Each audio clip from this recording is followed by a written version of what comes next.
meeting and start with the Pledge of Allegiance. And would you like to speak?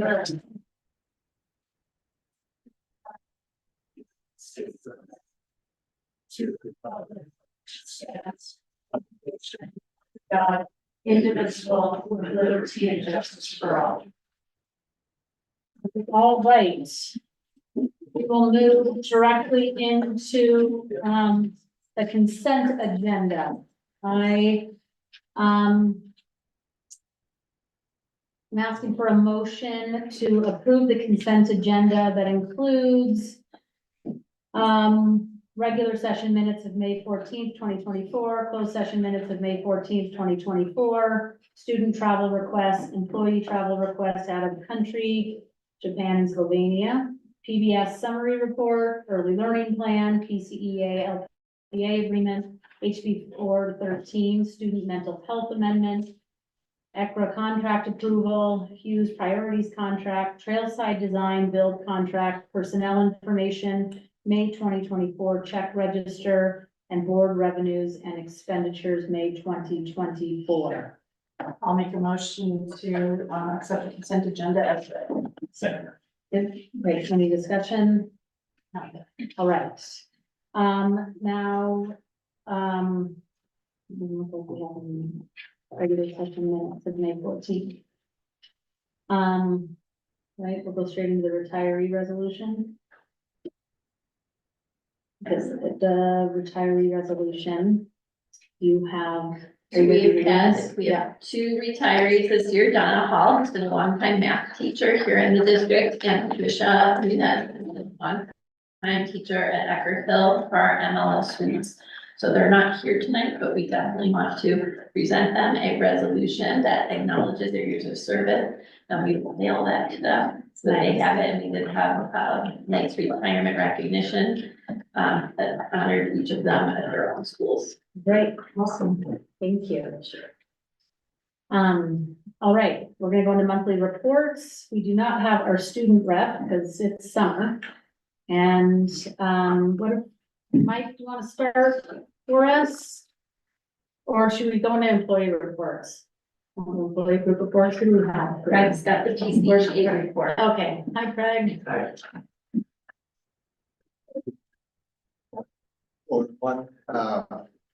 The co-presidents of PCEA are both out of town on a plane right now, so they sent us a statement and asked if I would read it for them, so I'm gonna read their statement to you.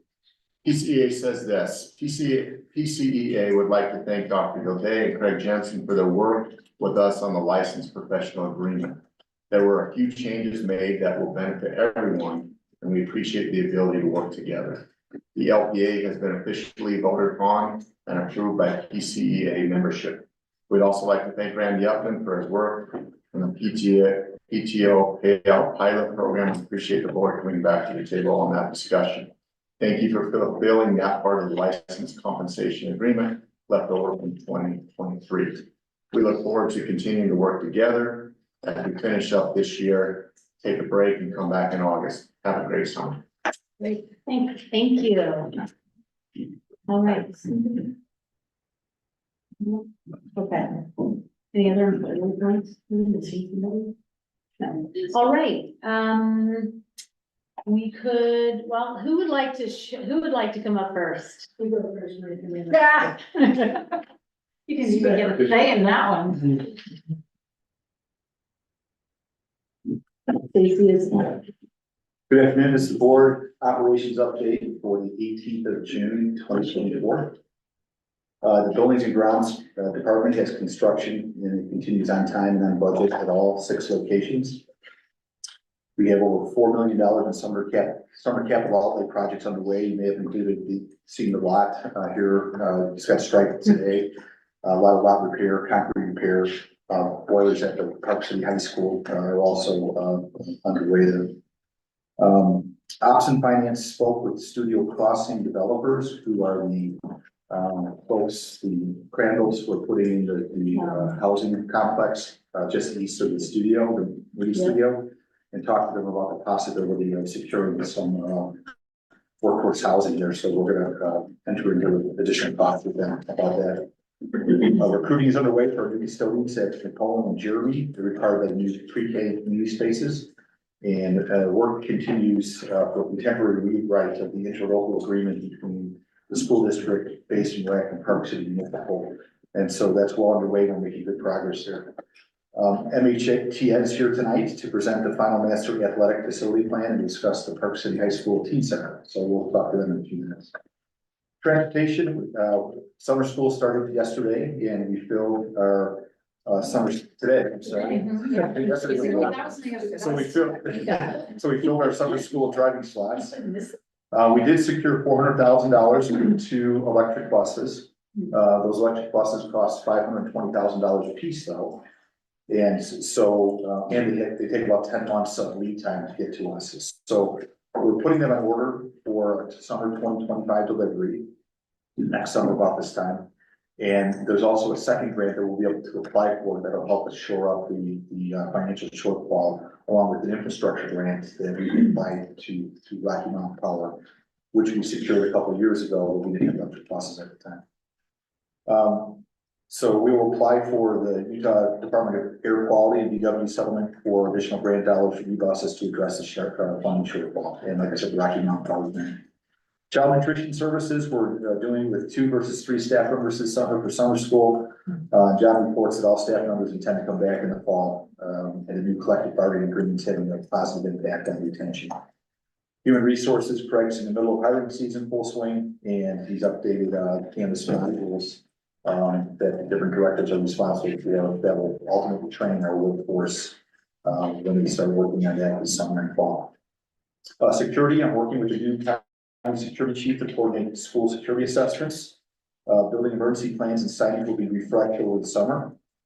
Our new deans that will be in place in each one of the schools will have the new school security specialist job requirements as part of their job description. So we're working to put together a training schedule for them to get trained on internal threat assessment, standard response protocol, reunification, all those kinds of things.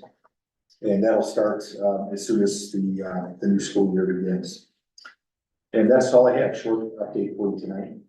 So really quick, their training begins in August, but is that legislation, is it mandated to start in January? So are we gonna be ahead of the game? House Bill 84 became effective in May.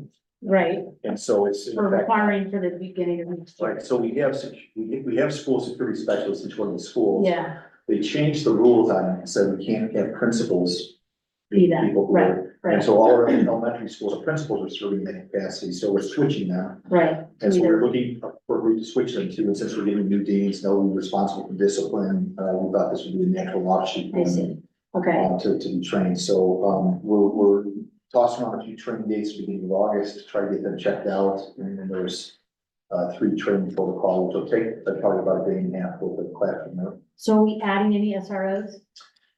As of this point, we don't have that worked out yet. We're Okay. talking with Summit County, Yeah. who is, they just appointed a new Mhm, county security chief, Todd Davis. mhm. Todd and I have worked before, he'll be great to work for.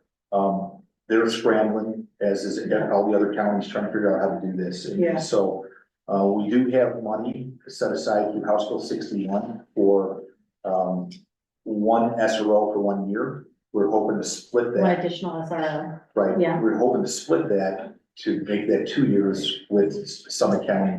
And that was before House Bill 84 came in Got it. and disrupted our world. okay, So right now, we have met, Jill, I met, and a couple of people from the school district met with the Summit County Sheriff's Office, who is responsible for the staffing. Mhm. And they're aware of the problem, they're trying to get ramped up for the personnel hiring and training that it requires, so we Okay. don't have an answer. The only thing that, we're required by deadline right now through the House bill is by the 31st of December is to have our school safety assessments done in the schools. okay, And we'll have those, we have them done now, but I want to do them again, since they're requiring us to do them again with the new school safety specialists in the fall, so they'll be familiar with their school and understand the safety protocols. And I anticipate that that's going to be the mechanism through which funding will become available for us going forward. If we said, hey, we need more security Right. glass in the school, we need $10,000 to do it, we can apply to House Bill Right. 84, but they still haven't identified that mechanism for including this funds yet. And this priority for that SRO enter? That was our initial Mhm. intent. That's why I applied, and I applied for those dollars to House Bill 61. Yeah, We've still got 2 school years to spend that money, okay, but that will be the first place where we want to put one. Okay. Obviously, our plan initially was before House Bill 84 came into place, Mhm. was to, since our 8th graders are moving into Akron, that was the ideal place to put them in the SRO, since the number of kids increased. And since you start seeing those problems emerging that require SRO services about that age. yeah, okay. Did you, Questions? did we have soil mitigation last week? Was that into We that? did, it's done. Okay, how'd that go? They're great, we were done by Wednesday. We've got 8 inches of clean fill in place there, so there are no issues at all. We've got some final tests that are being run, routine stuff that'll close out our MP, so. So we're done. We're done.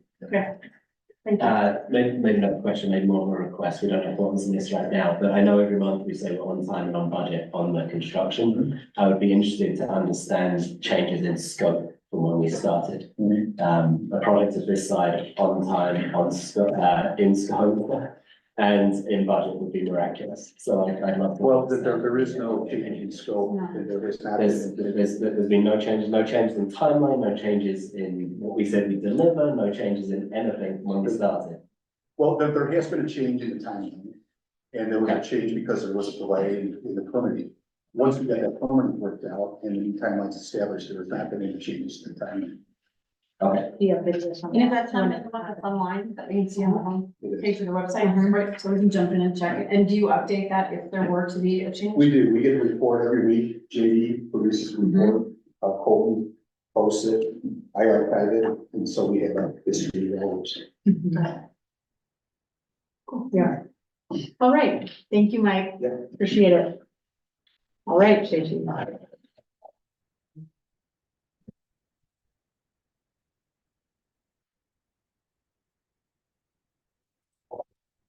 So in our project to update our early learning, our K-3 instruction and intervention, there's a small third piece that I need to bring to you with a recommendation. So as you remember, we adopted instructional materials, back one notch here. Back one slide, please. Thank you. In the past, the State Board of Education has required us to use a certain piece of software for intervention for the practice that the students do. And this year, they gave the control of that back to the school district. So we went through an RFP process and also an instructional materials adoption. They still give us the funding for this project, but this is what kinder through 3rd grade uses for practicing for reading. So this is separate than other instructional materials. Okay, next slide.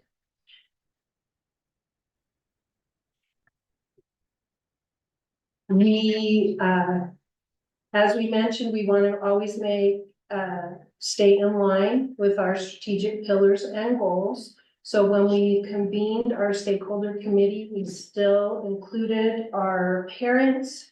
We had parents that have technology background, PC Reads helped us. We had teachers, and we had a team that went through the process to look at what we would do moving forward.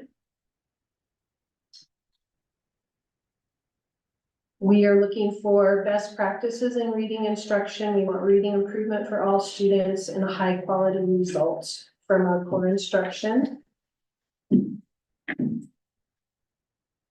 Previously, we looked at decoding and language comprehension. We're talking about what's in decoding. And you can see the yellow box on the right side, what we already adopted and what teachers are already practicing with, and you're already receiving materials and they're working this summer so they can be ready in the fall.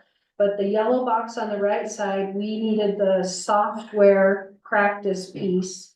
And our recommendation that we're bringing to you is Amira. One of the things that's interesting about this piece of software is that students interact with it, reading, and they speak to it, it prompts for corrections. So we think it will help a broad range of our students. Next. After this recommendation, we're opening it for parent review. The links are on the website. We will have parent Zoom meetings on July 11th and August 1st. And then there'll be a survey link to seek feedback. The input will close on August 2nd, and then assuming that all goes well, and there will be places where our parents can log in, they can test things out, and we can look at those things, then we will bring that back to the consent calendar in August. That's what we have. Any questions about that? I do. Is this to get implemented at school, the 30 minutes a day, 30 minutes a week. a week? It's the smallest part of our whole reading platform. So it's about 10 minutes a day, 3 times a week. Okay, and the parent, how much parent reinforcement would be necessary? None would be necessary, but it could be done if Okay. wished. Yes, But it's independently successful without needing yes, too much parent involvement. Those families don't Yes. have that yes. opportunity to do that. This is done at school time. Great, thank Okay. you. Right, thank you. Question? Yeah. Thank you. Okay. Stay there. All right. Stacy's gonna stay. Great. That's So, right. We're gonna do stereophonic. Thanks, yeah, we have Superintendent. an your slideshow. Here. We have our. It's Andrew. Oh, he's All yes. right, He's so, always happy. hopefully, do you have slides? No. Do I need to share? No, I My presentation. No, I did that. Okay, you just need me to share it? Yeah. Okay. Share it to the communications and, Face, no, communication at PC schools. oh, you want me to email You can just share it? it, Got it. but share it to that address, not to Done. me personally. Done. Sorry. We shared it today at admin meeting, so I think I felt like, oh, it's been shared with everyone. Let's stop so that we don't have this meeting.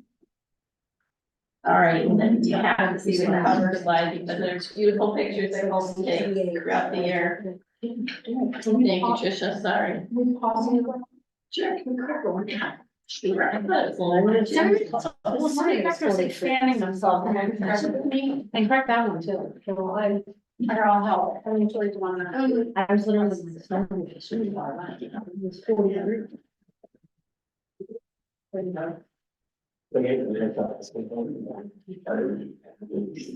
Everything we planted is dead.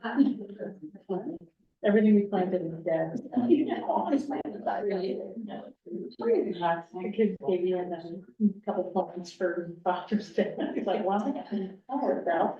Yeah.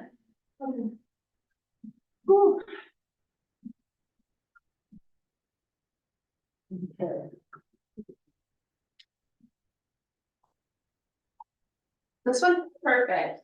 And you can see the beautiful imagery. Colton takes such great photos throughout the year. I have 750 photos of myself in the classroom from this year. It was a lot of pictures. So really fun though. He pulled some great ones to highlight all of the fun events of the year, everything from the arts to academic awards to retirees highlighted there, and the different awards that PCEA received and PCCEA, with Jen Branston being the National ESP of the Year, really exciting. So fun cover imagery. Then the next slide just picked up the business slide, but this is just a link to a narrated slideshow that it was actually, we showed it last month, I believe, during closed session or in April during closed session, but that narrated slideshow is a state of the district. So it's an 18-minute narrated overview of all the different departments, their goals for the year, excuse me, the things they're working on and some of their next steps. So we do have that available for public to be able to see as well. It is linked on the website, but then if somebody has this deck, they can click that orange link and see that. We also have on our website a link to this deck, the strategic plan. So the strategic plan has been updated to include all of the 8 governmental or governor's office of best practice format. So it has a series of 8 steps that they want in those plans. We had all the elements, we just needed to pull them together and put them in this one place. And then we will have those annual work plan priorities. And those then link to the data dashboard, which is really helpful. We also work with, like Stacy said earlier, the strategic vision, mission, and the pillars of the organization. So we tried to organize that way. So that also available on the front page of the website. Graduation is always the most amazing day, and Principal Arbabi has the gift of keeping the weather at bay. So we did not have rain. It did rain later that evening, but it did not rain during graduation. And we had 407 of 407 graduates present at graduation, and it was a real celebration. There are great additional data facts about this class that Principal Arbabi shared during his presentation of the class, with over half participating in athletics, almost 20% participating in music and arts, going to over 110 different universities. We have about 82 to 86% of the kids pursuing higher education across 34 different states, and also I think it's 3 countries, but we knew about Ireland and Canada right away, so that was exciting.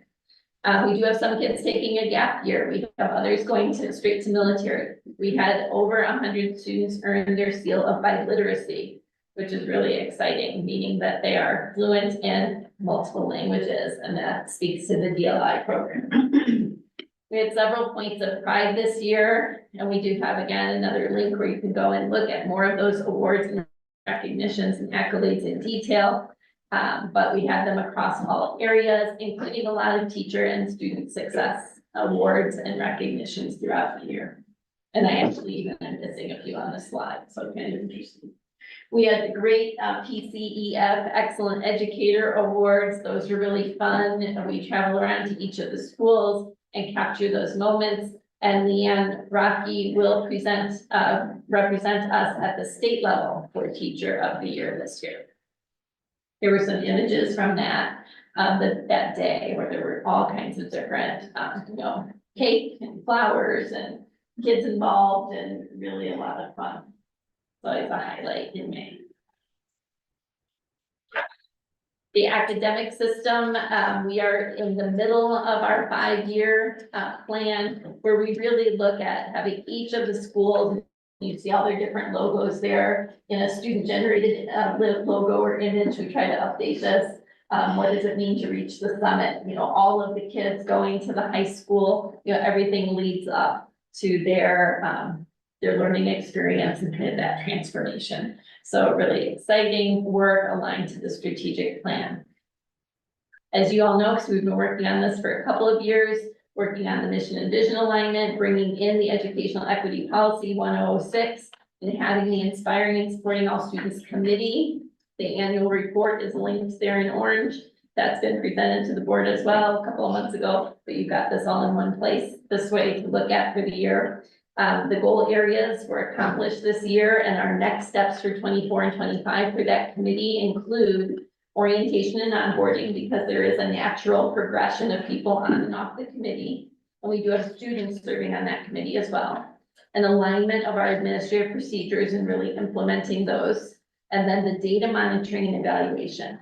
And that is really the purpose of that committee, is to keep the quarterly updates, monitoring our progress, making recommendations for improvements, and keeping educational equity at the forefront of our work. So it brings that policy to life through this committee, which is exciting. You are familiar with the performance measures of academic success. And this is part of the big, very audacious goals, BHAG, they call it, where you're really pushing the system. You're really driving the system to get your, not 80% of the English language students within 5 years are going to hit that, hit their target and not need the WIDA support anymore. Well, this year we had 23% of our students exit out of WIDA. So that was very encouraging and really shows how that alignment and strategic effort is paying off. We want 90% of our 3rd graders to read on grade level. We know that as a huge predictor of future success. And all the research points to that. So when you see that K3 adoption, when you see the software support that Stacy talked about tonight, you know, the goal is to try to get those kids at grade level by third grade. Then we want 90% of our eighth graders to be proficient in math. That's huge. So that is a huge push, and our kids are achieving at higher levels. We're seeing the initial data coming back from the state testing, very promising results. We're not at that 90% yet, but that's where we set the course to get the system to move towards. We also look at the career college readiness indicators. The students start at like in about 7th grade. They continue through 12th grade. We really want to monitor the kids on that progression. And then of course, the 100% high school graduation. So these are those big picture goals that help measure how the system is doing.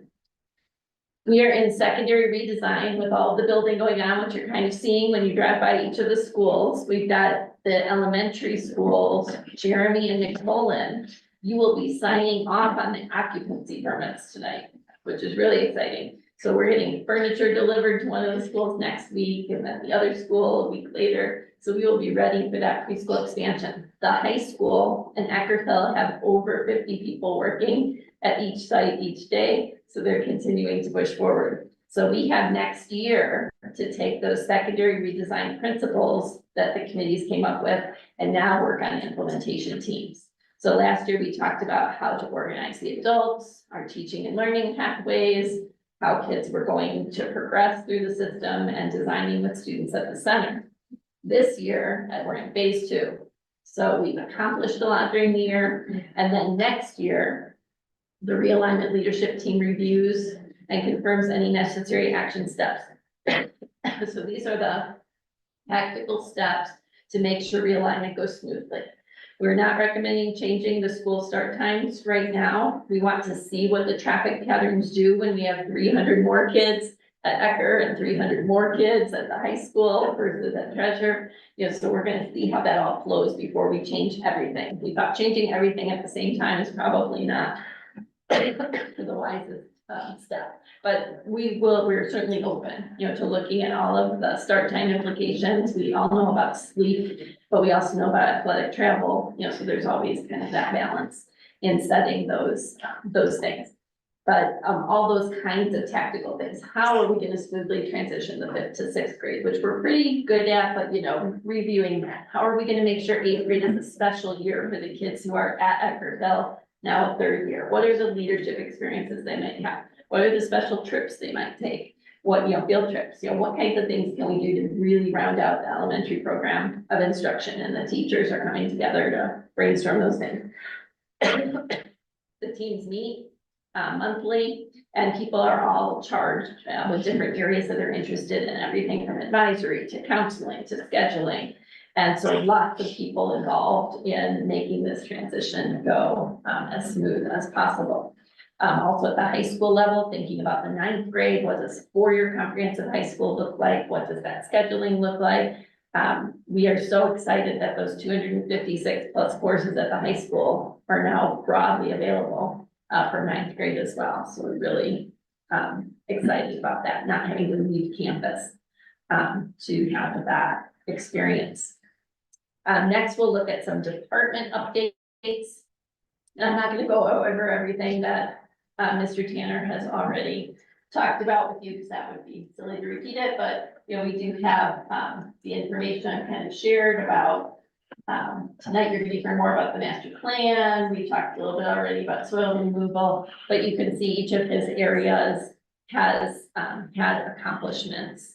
So from buildings and grounds to transportation, we do have the buses on a 10-year replacement cycle. They were 14, which was longer than the state liked and longer than national standards. So 10 is a more normal cycle. So we do have this fleet working with that, and really good with staffing levels, which is really exciting.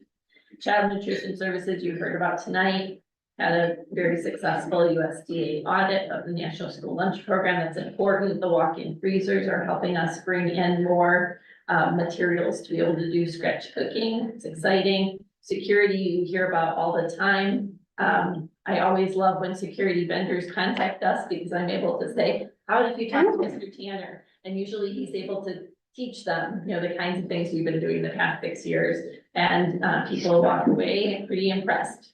So that is great. We keep our eye on safety and security.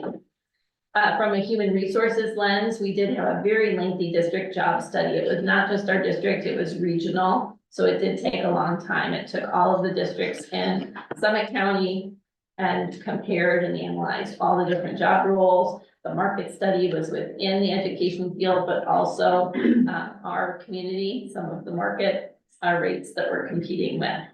We did recruitment fairs at all the different universities, including a couple out of state to try to recruit people to our Utah schools.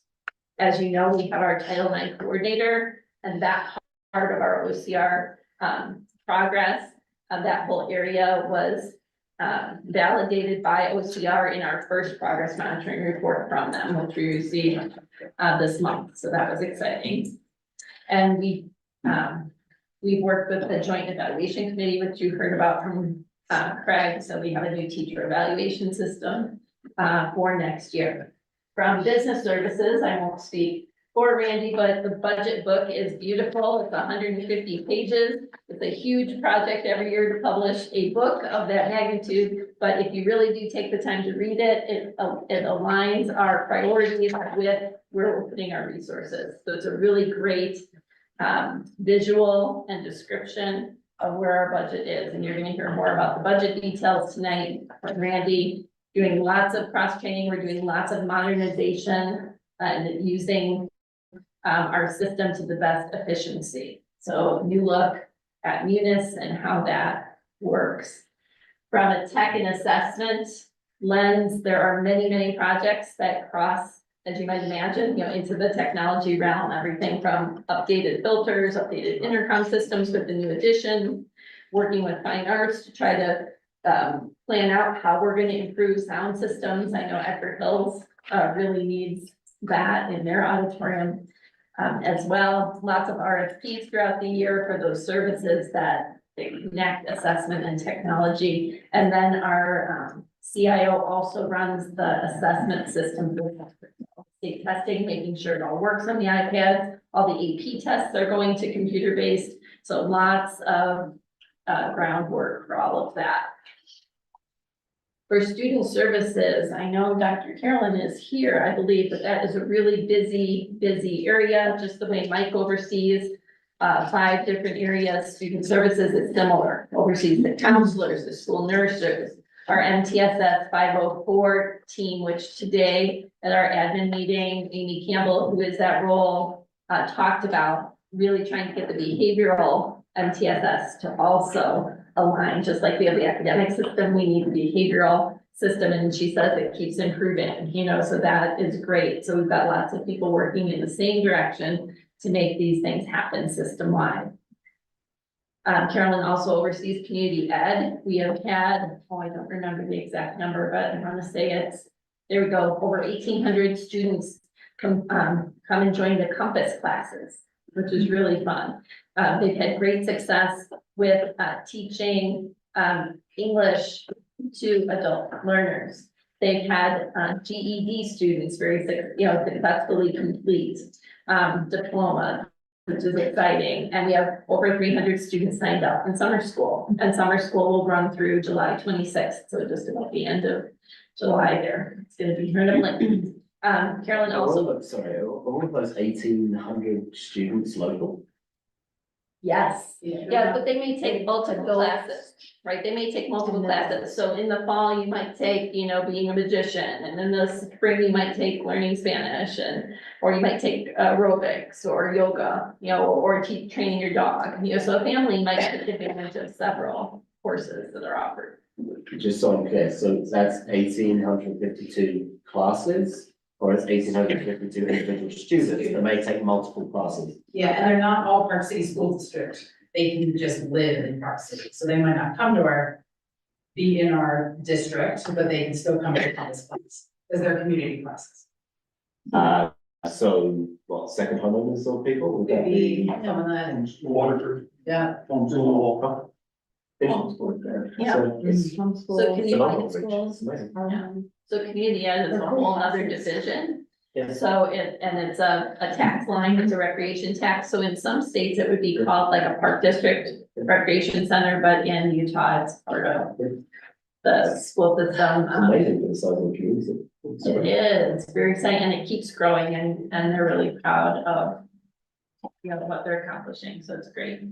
Also oversees space and outreach. So outreach liaisons have been a part of Park City School District for over 15 years. And these are individuals, typically bilingual, who help all of our families navigate, you know, how do I enroll? What are the requirements I need for paperwork?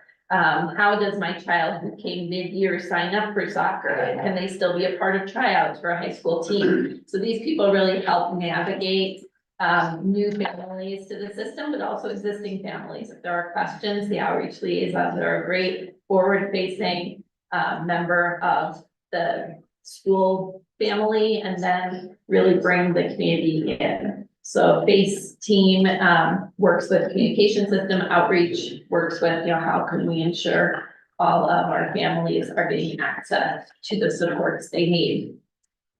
Student services also looks at mental health and well-being. We have offered parent education courses. We have social workers and counselors that have done 2 wonderful presentations this year for families. One of those is posted up on the website, and then our parent ed courses that we did are also on the website. So you could still listen to those if you're interested. Those are terrific. We talk about the successes, the accomplishments, the accolades. We also look at areas of focus and areas that need continued attention. And one of those is student attendance. We always want to take a look at student attendance, because if we're not here, we aren't going to do our best. And we do see as a, this is kind of a national picture right now, so I know we're not unique in this, but we do have to figure out, even though we were only closed a short time during the pandemic and came back, we still have to encourage very regular attendance. And we have to start with that at preschool, and we need to move all the way through the system. You can see that by high school, we have fewer kids missing, because I think they know the importance of grades. But it does start, even when kids are itty bitty, we have to encourage really strong attendance. Now, when someone is very ill, right, if they have a fever, if they're vomiting, if they have diarrhea, you really don't want them to be at school and spread contagious illness. You know, and I think we got to be really sensitive about this during the COVID pandemic. So people are cautious and they will keep their kids home, but we're kind of having to retrain. What are those normal times that you can send the students? So we really want to keep an eye on this and look at proactive ways to encourage parent education and student participation at the highest levels. And then there's a link here to the strategic dashboard if you're interested in year-over-year data, because we do maintain this data over a 10-year period. Yeah, how does this look compared to? You know, it's interesting when you look over time, you definitely see trends, right? So you, when you think about attendance, and we talked about this even at the beginning of the school year, when you're missing even just 2 days a month or 5 days a month, right? It really adds up over time. So you will see that there are trends, and since the pandemic, we really have not boosted back to where we were pre. We have people more cautious about keeping kids out when they're ill. So you see a change from 2020. You kind of saw regular, like maybe 5 days a year would be maybe what a student might miss. And that's even moderate, that's at risk, right? Even when you're missing 5 days a year, that there's a high standard for, even in a really bad flu year, usually you have 98% attendance, right? Then all of a sudden during the pandemic, it really dropped. So you can look at that data set though, that strategic dashboard chart, and it will show you. And again, the different levels, the different age levels have little different numbers. Suspensions. I know we hear a lot about this, and again, year over year, we have this data available also on the dashboard. So when we look at the negative consequences, right, in or out of school suspensions, we have had a total of 228 suspensions this year. Again, that's pretty parallel to where we were last year. So when we say we have no discipline, nothing happens, there's no consequences for anyone, we actually do have some data that shows that we have actually had both in and out of school, suspensions. Can you So look at the reasons for those suspensions? there could be all kinds of reasons for suspensions. It might be a physical altercation, it might be a verbal altercation, it might be bullying, it might be blatant disregard of school rules, it might be cigarettes on campus, it might be vaping, it might be Yeah, I know, harassment. obviously we don't talk about individual cases, but it would be really interesting to see what the reasons for those numbers are. That's actually making up. There's all the data. I'm sure. Here's all the data. So the state does, the categories you're asking about, Nick, the state does actually require the schools to submit those by categories. So we actually do have that information and there are state reports that we can look at and do compared to others. And you can see the age groups, right? Middle, junior high, that's where we're seeing kind of that key of that behavior, right? By high school, you're not seeing it quite as much. From our OCR compliance, I mentioned it briefly and I talked about it a little bit each month, but we had our first letter back, a monitoring report, which said, Title IX, you've submitted those things, they review, thank you, that's off the list, you got it. Now, the next things that will come up, June 24th-ish, or June of 24, but towards the end of the month, we need to submit all the data on the past 29 past cases that we re-studied, re-investigated. We will be submitting our reporting form A and B. We'll be submitting all the policies that the board has been working on for the past several months, and all of that will go into that batch of the report that's due. So that's all June 20, 22nd, 23rd, there we go. So June 23rd, all of that will be batched up. We will then get a report back on a July progress monitoring letter over our June results. Then in July, we'll be submitting all the training materials and how we're going to roll out parent, student, and educator education on these things. So those are the ticky-tacky parts of the OCR report that will happen. The opportunity, of course, the legal part is one part, but the opportunity we have is to look at the culture climate. So we have our high school students wanting to start a student climate culture committee with a lot of student leadership and people wanting to do this work and making sure they have a good environment for one another. That's amazing. The kids' consequences were not as significant or severe in their recommendation as what we've actually done. So that was kind of interesting. They didn't get parents involved until like stage 3. Where typically we involve parents in stage 1. So things like that were interesting to hear from the students, and they have great ideas, and we are hoping we can implement that. And junior high will continue with their advisory and their wellness programming, and their advisory lessons are linked here, so you can see what some samples of those lessons that took place every week. And then tonight, we're going to talk a little bit up in the policy realm about a cell phone free school and what that might mean. And the policy is intended to support the school's procedures, right? So the schools already have procedures, but if they want to escalate that procedure a little bit to having a pouch, it would be permissible if the policy passes in August, right? So we'll post it for first reading, we'll take feedback, and then second reading and approval would be August, right around the first day of school. We have had parents surveyed on this topic and staff surveyed, and there does seem to be good support, especially at that junior high level, for trying to do some more untethering the kids. What we're finding in the research and in practice is we're very overprotective of our students in real life and what we're allowing them to do from an independent standpoint, but we're very underprotective in what's occurring online. And that's just a national, it was actually a global study. Beyond just national, but those things we are seeing here as well. So we'll talk about that. School climate survey, we had some great results. I mean, there are certainly areas again that we're working on and focusing on. Park City is up for its accreditation review, its 5-year accreditation review as a high school. So we gather data that becomes part of their compliance with their accreditation report. And again, some links here for more data that you can look at. Are we gonna use, so if you go back to the last screen where you, the stuff that we implemented, the Park City High School Student Committee, the Treasure Mountain. Yeah, are there other formations of like consideration of curriculums at the different school sites that are appropriate? Are there other? There are. So we also, yes, we will be rolling out in the fall, something that's called a We All Belong campaign. And it will have all these elements. It will have educator information and training, student information and training, parent information and training. And the We All Belong is a broader community than just Park City Schools. So that we will have experts we can rely on and communicate with. We'll have a community of practice.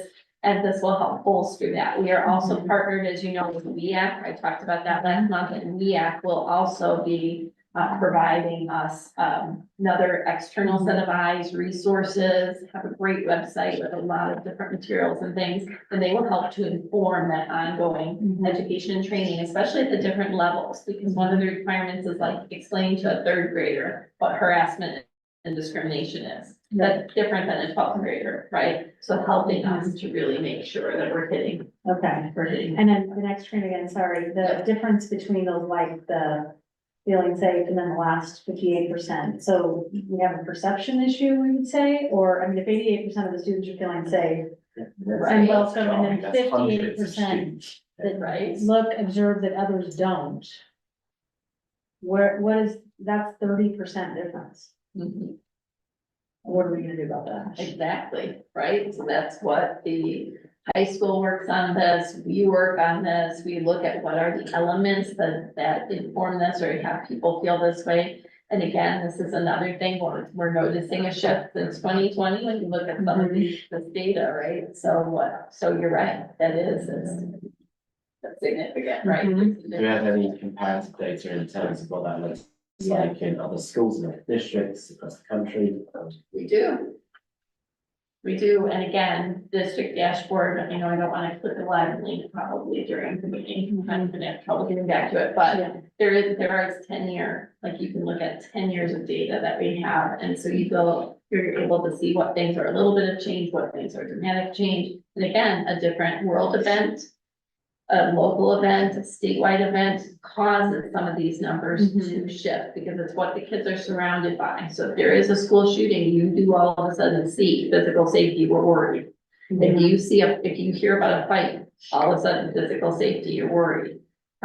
We had one physical altercation at the high school this year, but that still does, if you're there, if you're seeing it, if you're a kid who's helping pull kids apart, right?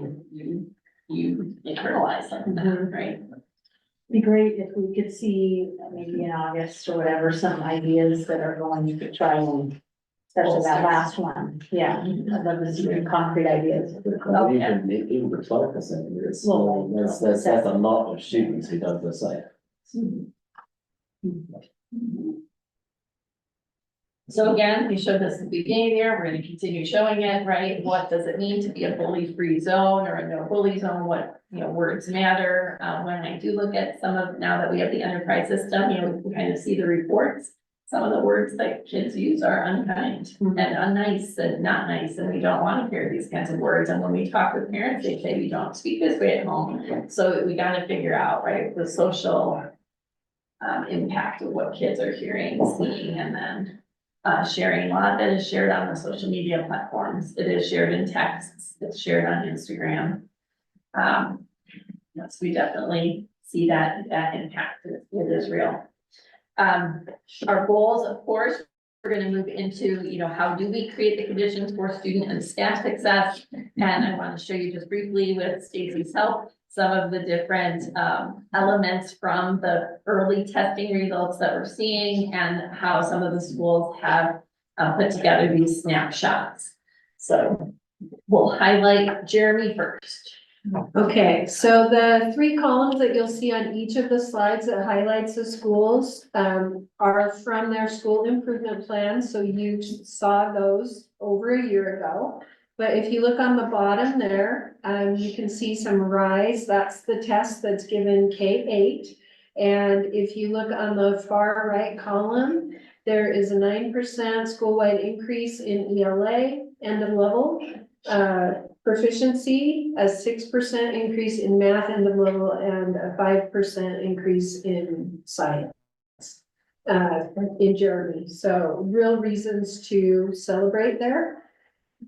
And that's what we call kind of the pandemic rebound, right? We're getting back to that place where we were prior to 2020. So that's good news. Our next school is McPolin, and they have some great highlights. You can see on the first, for the multilingual learners, 30% of their MLL students just exited MLL. They had great success with special ed students. You can see that in the Acadians reading, their first and second grade students were at or above benchmark. Same thing in math, and huge celebration in science. If you look, 85% of fourth grade students were proficient or above, and 73% of fifth grade students were proficient or above. And teachers and principals are saying that is partly due to the previous curriculum adoption of the science curriculum and people being comfortable and working hard at implementing that science curriculum. Now there's been enough years that students have been doing it, that we've seen great results in science this year for elementaries. The next school is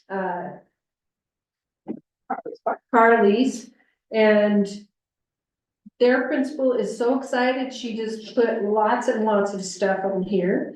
But they had some real celebrations about the climate in the school. If you look in the center of the slide, they are implementing conscious discipline at Carly's Park, and they feel like that is helping teachers and students be successful. They have some real shout outs in special ed, which is down on the left on the bottom of the slide, showing growth in grade level reading. And in the column on the right side, you can see all of those pluses as you look down the proficiencies for both for growth and for rise.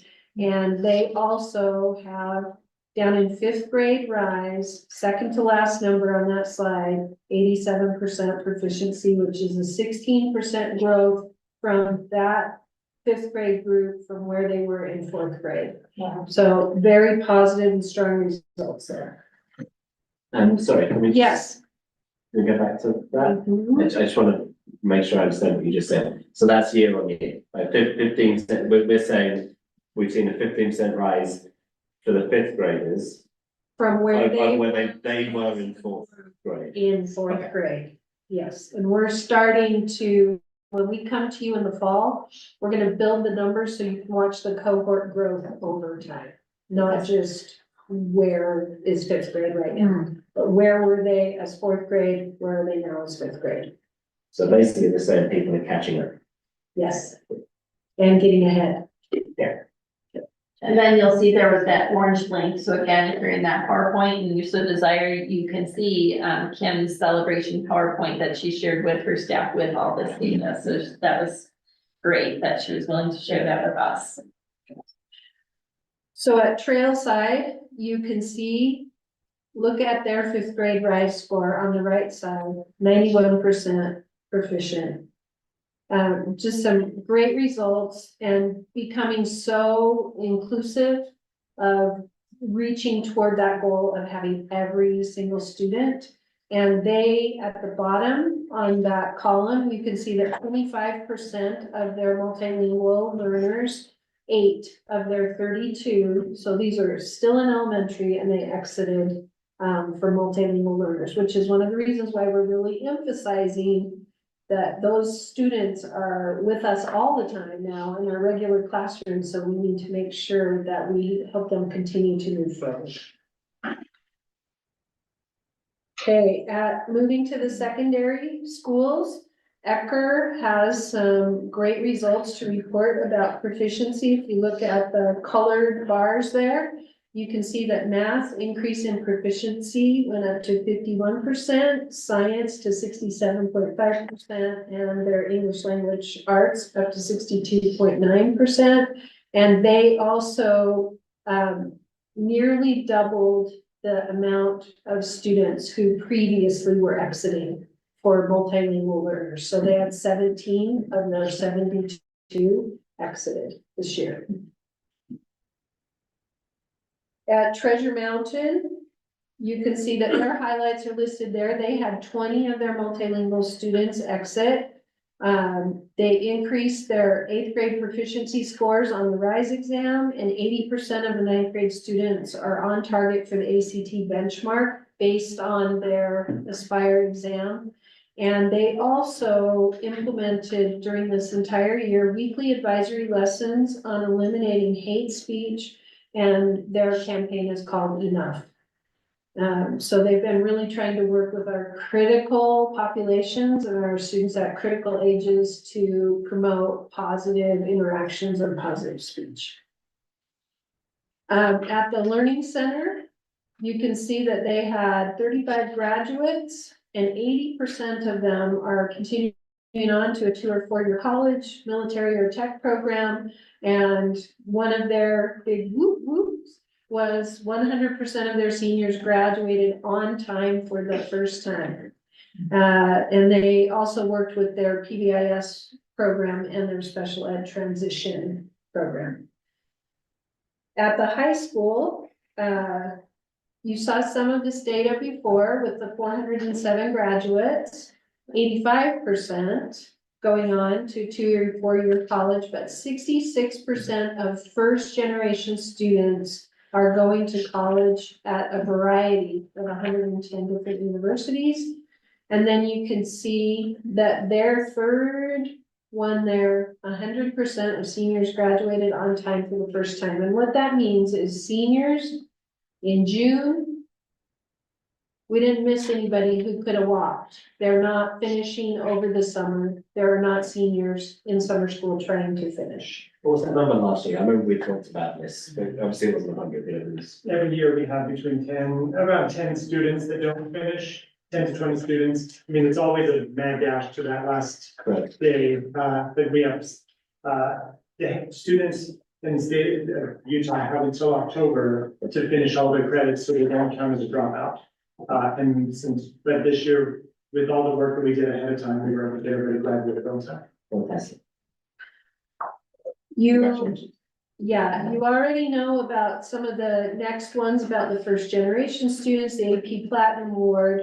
But over this past year, 27% increase in college credits earned in concurrent enrollment through UVU, and over $20 million in scholarship monies earned by the senior class. And they had 18 multilingual learners exit the MLO program. So we're starting to take bites out of that, and it's very exciting. How many are in that program? About 414. Is that a correct number? That's right, yeah. Okay. 421, yeah, you're good. Oh, 421. I was off by 7. I have got to try harder. And that's for some grades? Yeah, K-12. That's K-12. But that number is slightly lower until we get some new ones. Okay, because of the students getting out. So overall, in teaching and learning, this is our department, things that we worked on, and you can see that we worked in the academic success area. You know mostly about that. One of the things you might not be aware of is the second bullet in the green column. Is in our strategic plan in the past, it's talked about guaranteeing guaranteed viable curriculum, GVC. And what that means is we know what we're teaching, we know how we're going to teach it, we know who's going to teach it, and we are going to be able to tell if students are really learning it. We've been working on that with proficiency scales, with standards, coherence maps, standards-based learning. So that is something that is becoming much more emergent in our district. Under our excellent personnel, if you look at the third bullet, we aligned our initiatives with the Utah Portrait of a Graduate with our personalized competency-based learning serving as our strategic roadmap and leveraging our PLCs as the means to get there. So it's still a great big fight to get to Utah's Portrait of a Graduate. We're going to be layering on our own Park City Portrait of a Graduate onto that map. And that's work we're doing this summer. And then in leadership, we had we're completing a 3-year partnership, which we used ESSER money for part of it, or we used part of our ESSER money to have our Innovate Ed partnership, and they've helped us strengthen our structures of how a teacher collaborates in their professional learning community, how that information goes to the academic instruction team at the school, which we call a school leadership team. Different schools have different names. And then how that information comes to us at the district so that we make sure that we're providing support in the areas where the schools have identified that they really need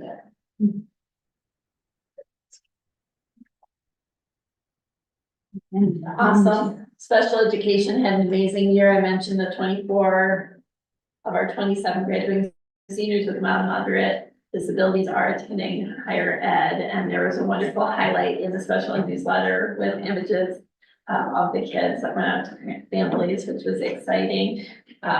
Jacqueline did an amazing job leading the audit, the programmatic and the financial audit. It's about an every 5-year process. So it's a heavy lift, but lots of, and again, the rules change, so the files have to change. And she just does an amazing job of keeping us organized and on target. Parent survey results earned 3 different certificates from USDE for high levels of participation and helping with different indicators of success of the program. So that was wonderful. It's great news for special ed. Career and technical education also had an amazing year with vertical alignment of computer science standards. That's a link that you can see that PowerPoint. Teachers recognized, the program recognized nationally by the National School Board Association for the PCSD program, which is in its 10th plus year. That's exciting. 74% of our students in grades 6 through 12 are enrolled in at least one CTE course. And then, as you know, we have 19 different pathways that students can study. Over the course of the year in concurrent enrollment, we had over 4,000 credits earned, saving families about 1.3 million in tuition. So that's that's an increase over last year of about $100,000. That was fun. And then 8 students actually completed the welding program, which, as you know, is a high yield profession. So as we wrap up, looking at family and community engagement achievements, the family and community engagement team had to do 2 website migrations in the past 2 years. So the website company that we contracted with, we went from a free WordPress site to a, whatever they call them, the standard, where you have like the standard template. That company then got bought out by another company. So Colton has rebuilt an entire district website in 2 years. He had 405 articles posted out of our various local news media. We labeled it celebrations in the news. And so we co-branded all of those articles. So if there is a celebration of a student athlete, of a teacher award, of a student award, those are linked to our website. 405 shared articles over the course of the year. Our crisis communications manual has been updated, aligned to the standard response protocol. And then their monthly district newsletters have had a reach, which I think you'll see on the next slide, of about 3,300 per month are opening. So about a 70% open rate of the district newsletter once a month. We are also receiving a proportionate share of people viewing the Spanish version of that newsletter each month. We've had 68 features published through that newsletter. And the podcast has also started receiving more and more interest where we have a deeper dive on specific themed topics over each month. For our strategic goal setting for 24-25, we're going to keep on with those things that we know are making a difference. Probably our most important priority is under that leadership, the second middle goal, which is promoting a safe, supportive, equitable, and inclusive environment for all students, staff, and patrons, including assurances of good sportsmanship, digital citizenship, and creating a kind, positive, inviting school environment that cultivates belonging and engagement. That's probably our #1 goal for the year. And then I've got those goals, linked to, you can see in the real piece of paper on that slide. So that concludes our lengthy presentation there, but it gives you the year in review. Excellent. Thank you. I'm wondering, thank you, Susan. No, you go ahead. If we should, given the time, move on with the master athletic plan. I believe some people are here to speak to that. And then move to the budget review. Randy, is that okay? Yeah. Thereafter. Is the other one? Yeah, and then Meredith. And then we have a decision on this after.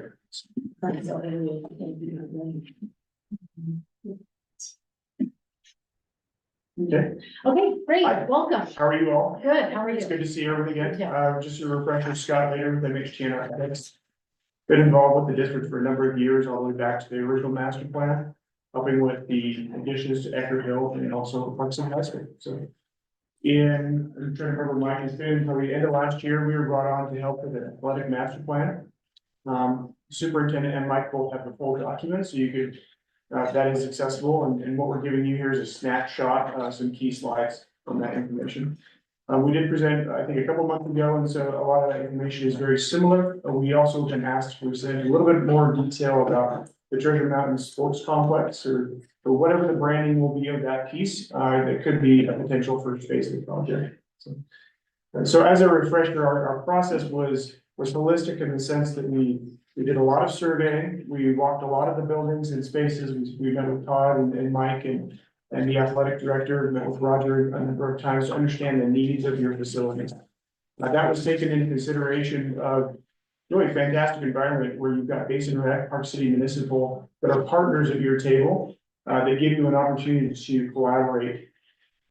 We rolled into a series of exercises that one including a survey outreach that really identified what are the needs, what are the most pressing needs for your community.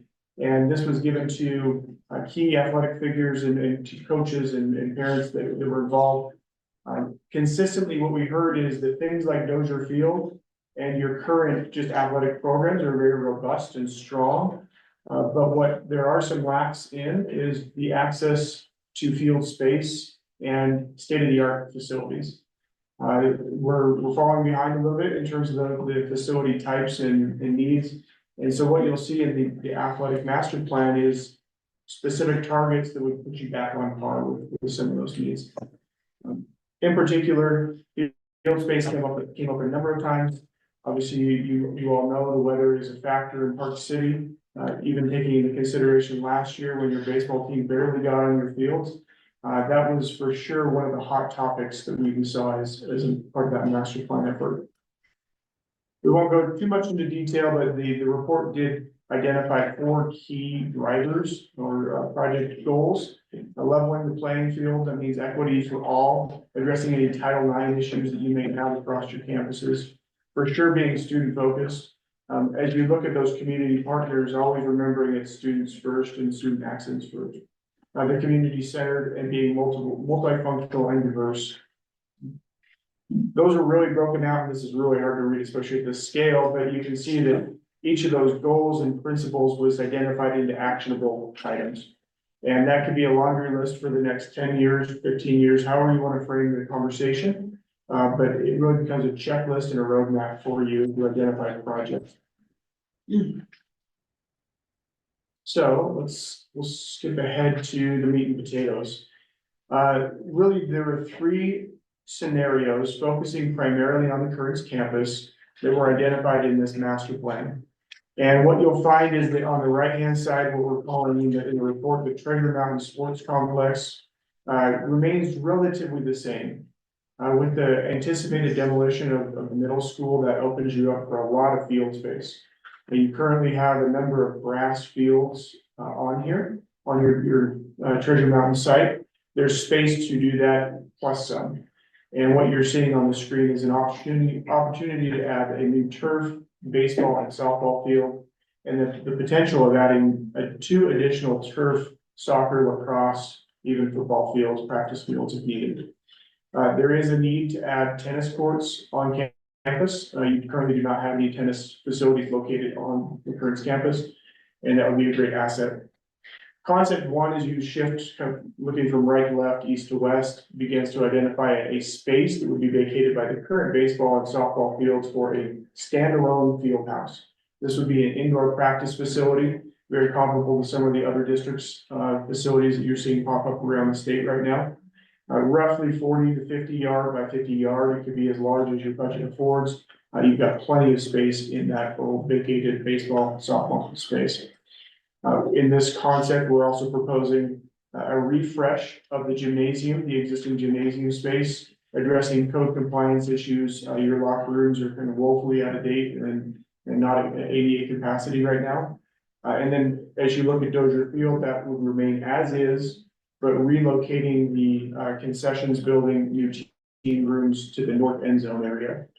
You'll see in some of the cost studies that we've done and provided to Mike and Randy that there's a level of opportunity at Dozier. You can kind of go all in, or it could just be that standalone building itself. We look at each one of these in terms of how do you bite off chunks, and east to west really makes the most sense, especially as you think about how students are going to migrate out of Treasure. We anticipate that a phase one, we'll have a little detail here in a moment, would be that baseball, softball, tennis at the Treasure site. And then as Treasure comes down, that would open you up to opportunities to add additional field space, relocation of other areas. One key consideration is parking at the Kearns campus. It's again woefully inadequate for the number of students, but also the additional communities, spaces and events that happen. And so in each of these scenarios, you're seeing an increase in parking, hopefully a clarification of access both on to the Comstock Boulevard interchange, and then onto Lucky John as well. Concept two, very similar at the Treasure site. What the difference is on this is rather than building a standalone facility attached to, or adjacent to the high school, we would remodel the interior gym space in a way that would allow for a central main gymnasium. We would take those two separate gyms, make that one large space, and then expand to the north where you have some additional real estate for some of the programs, for example, like wrestling or fitness. That would then vacate out and push the music suite to the east, which would have better access to Eccles and a stronger connection to that front-facing performing arts side of the building. Very similar in terms of the phasing diagrams that we provided, and so we'll stick to concept three, which is the all-in scenario. This is the, I think, Superintendent mentioned the big, hairy, audacious goal, right? This is for sure in that realm. This says what happens if in the sequence, Dozier moves over and we create a new athletics space between that new relocated Dozier field and the existing Eccles Theater.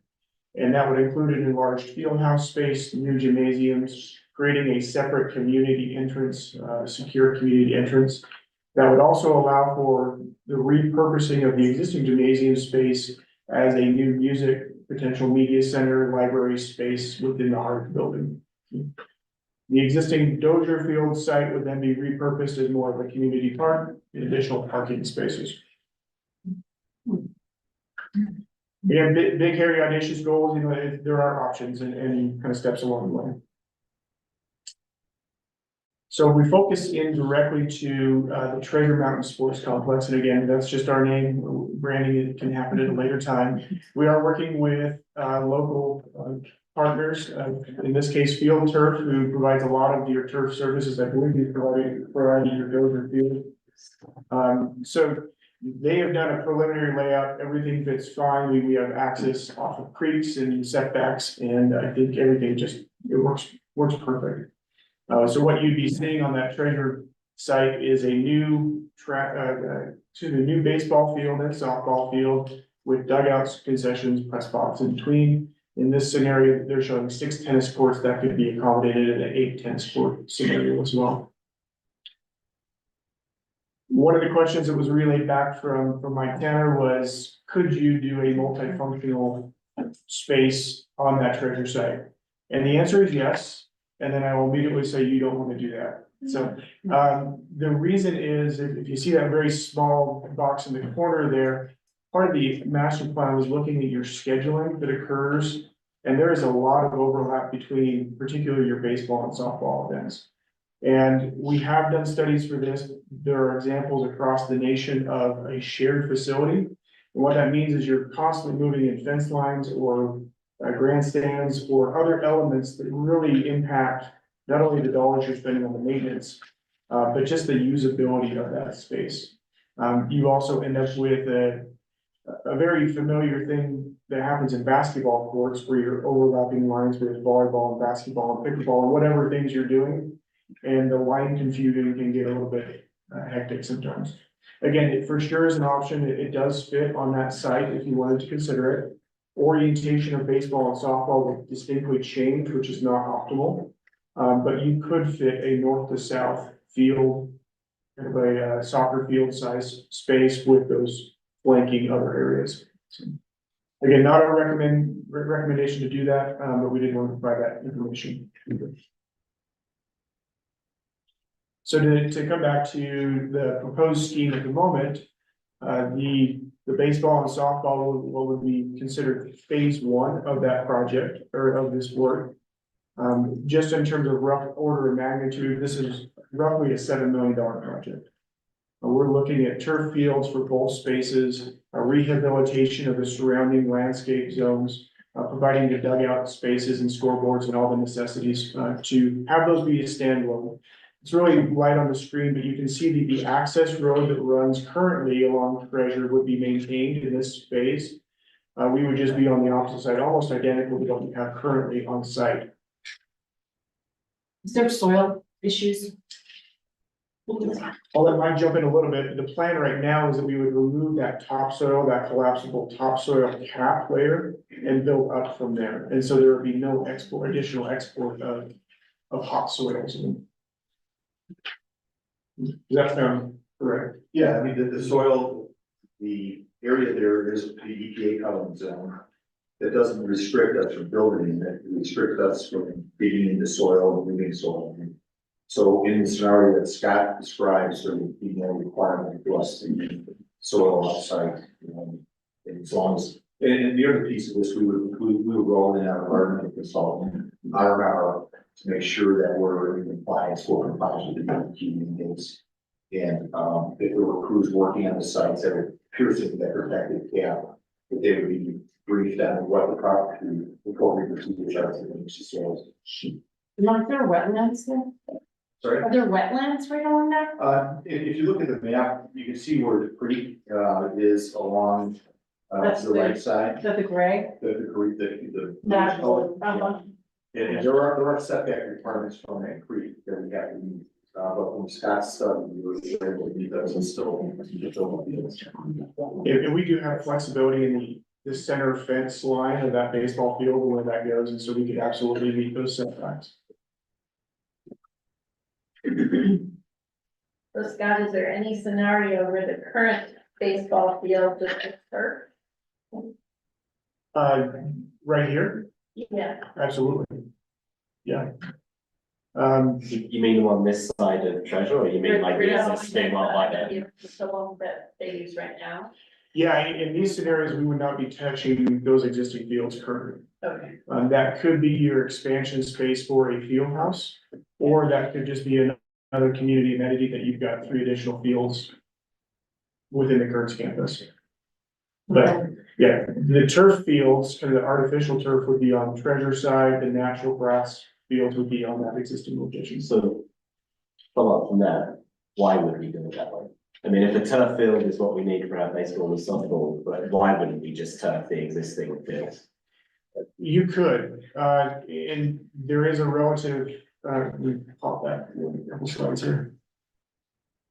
Within the scope of the concepts that we've developed, It doesn't exist anymore. Does it? What do you mean? we're It's not part of the using, master we're using plan. that space as expansion for an indoor facility, for an indoor practice facility. Now, yeah, you absolutely could keep those current locations as is. There's some needed improvements for ADA access and concessions improvements. Obviously, it would be much cheaper than. So, I would say that your current Treasure field is prime real estate to just put a turf a synthetic turf field on it. It's graded correctly. You've done a lot of work in terms of the soil prep, and so it's ready to go. You are paying for new backstops and dugouts and things of that nature, but I think you would be doing those improvements at the current facilities as well. So if we were to say that scenario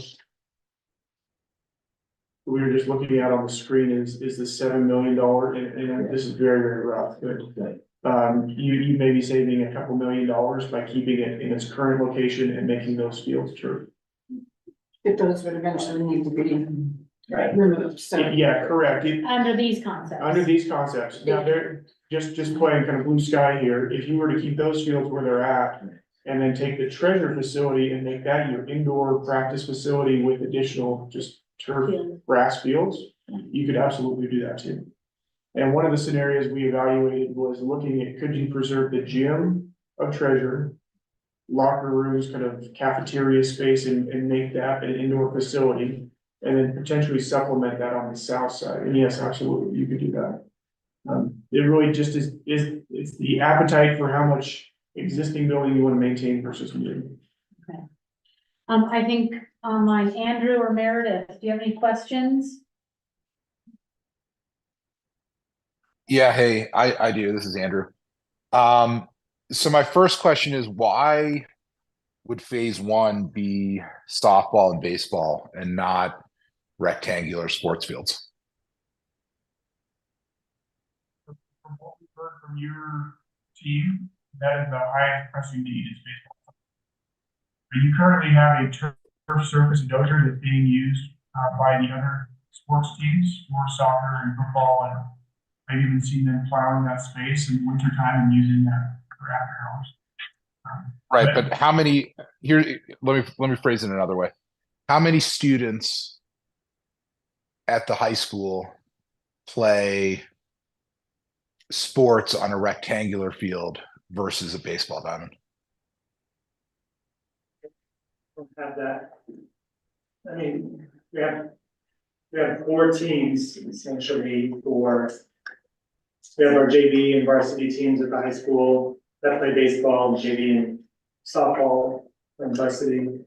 But then we also have lacrosse, but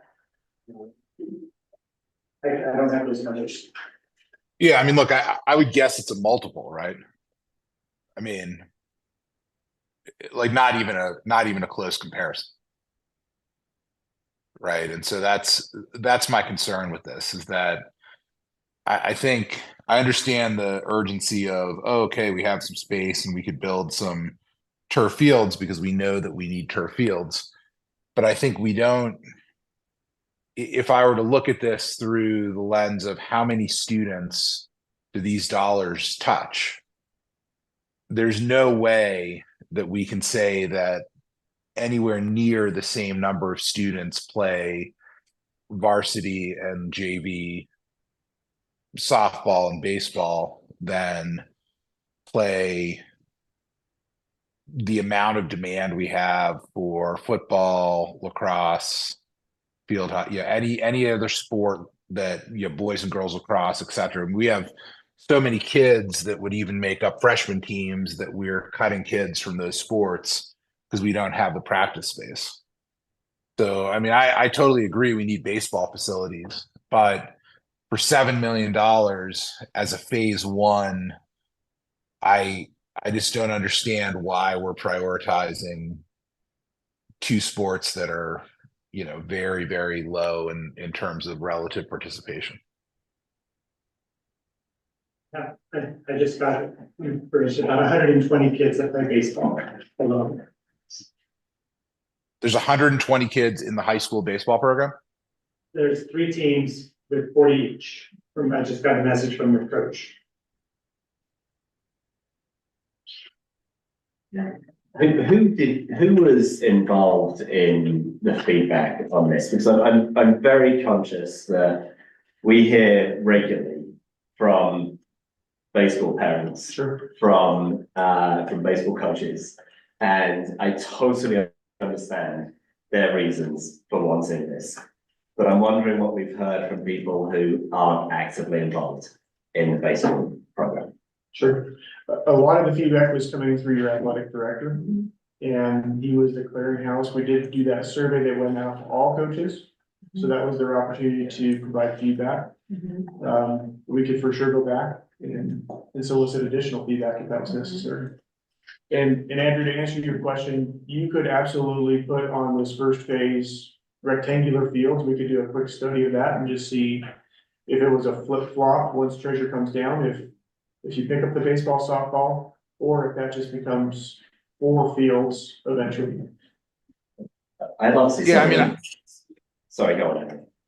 No, I mean, I'd love to see the actual numbers for the participation, right? I don't really want to see the anecdotal numbers. I think 120 kids on the baseball team seems to me to be a very large number, given that there are 9 players on the field at one time versus, say, a football team or,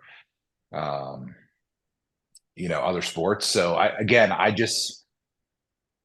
I'm not in favor of moving forward on this until we have actual numbers, and together as a team of MHTN admin board, we can thoroughly vet what the entire cost of this project is and whether or not, we're going to go forward with it or how we're going to phase out the entire project, right? But I don't think the priority or the prioritization, and this is no offense meant to Jamie, but I don't think the prioritization of which fields should come, just from the athletic department. I think it should come from participation numbers. We should look at it from an equity perspective. We should look at it from a Title IX perspective. And I know that there's a lot of issues with getting practice time for baseball, but that's a scheduling problem that needs to be sorted out. That's not, we have turf fields. People can play on turf fields, even if they're not lined correctly, or at least practice. There's other solutions to that versus spending $7 million as a first of 4 phases, right? I mean, the designs I've seen, this looks like a $40 million project plus, and I'm not comfortable giving a go ahead on a project of that scale when the first stage is probably going to be the least utilized part of that. So that's my view and my questions, and that's where I'm at. I think it's validating that, but I also would like to go back to what is the objective? I know last year was really painful for these 2 teams. And why would we offer them if we can't support them? Why would we have an orchestra if we didn't have instruments, right? So I say scrap the 2 teams until we can have a facility that actually can support them. If we're gonna do it half-baked, that doesn't support anyone. So the 7 million is like, wow, okay, for bare bones.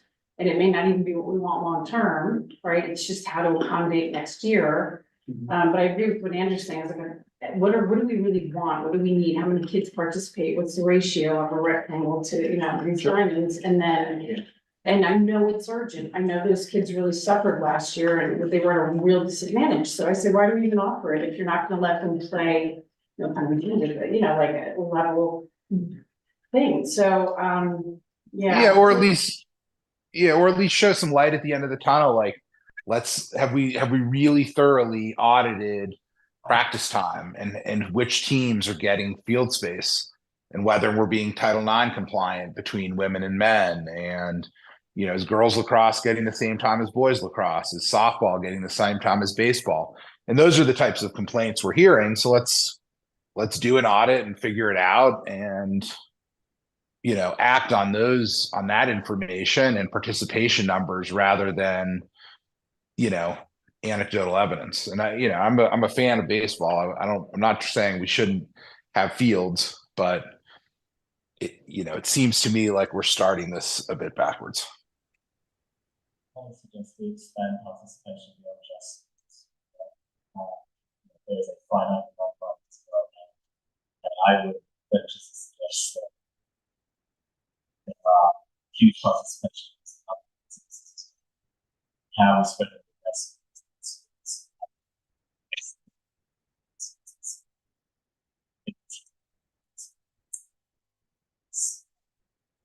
I also understand your point about not wanting multi-use playing fields in themselves, but what else could that surface?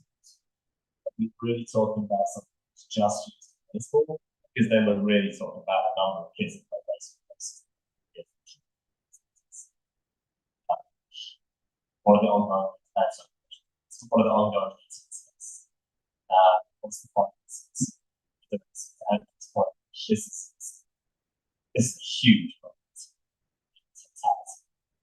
So how does that do some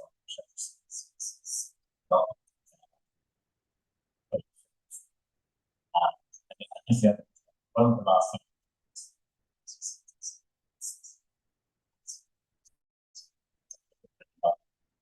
decades, many decades old.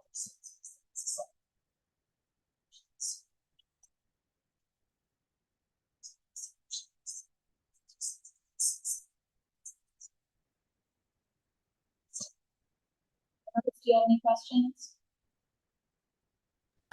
I'm sorry, I really didn't hear.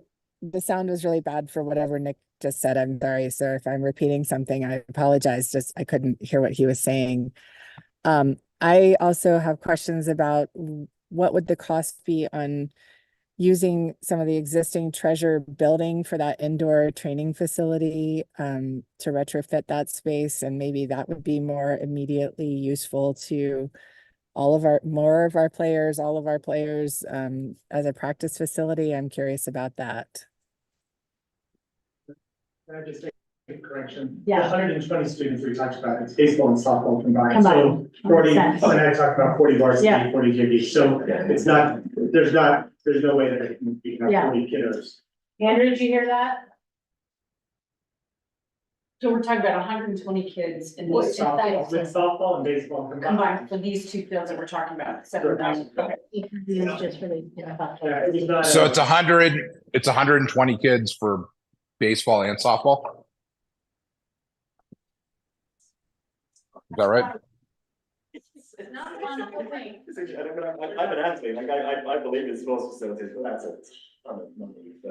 Meredith, you want to finish do you have any other questions? No, I think, I mean, Andrew addressed some of the things that were concerning to me as well. And then, yeah, I was just curious about their using the existing building and transforming that, what that would look like.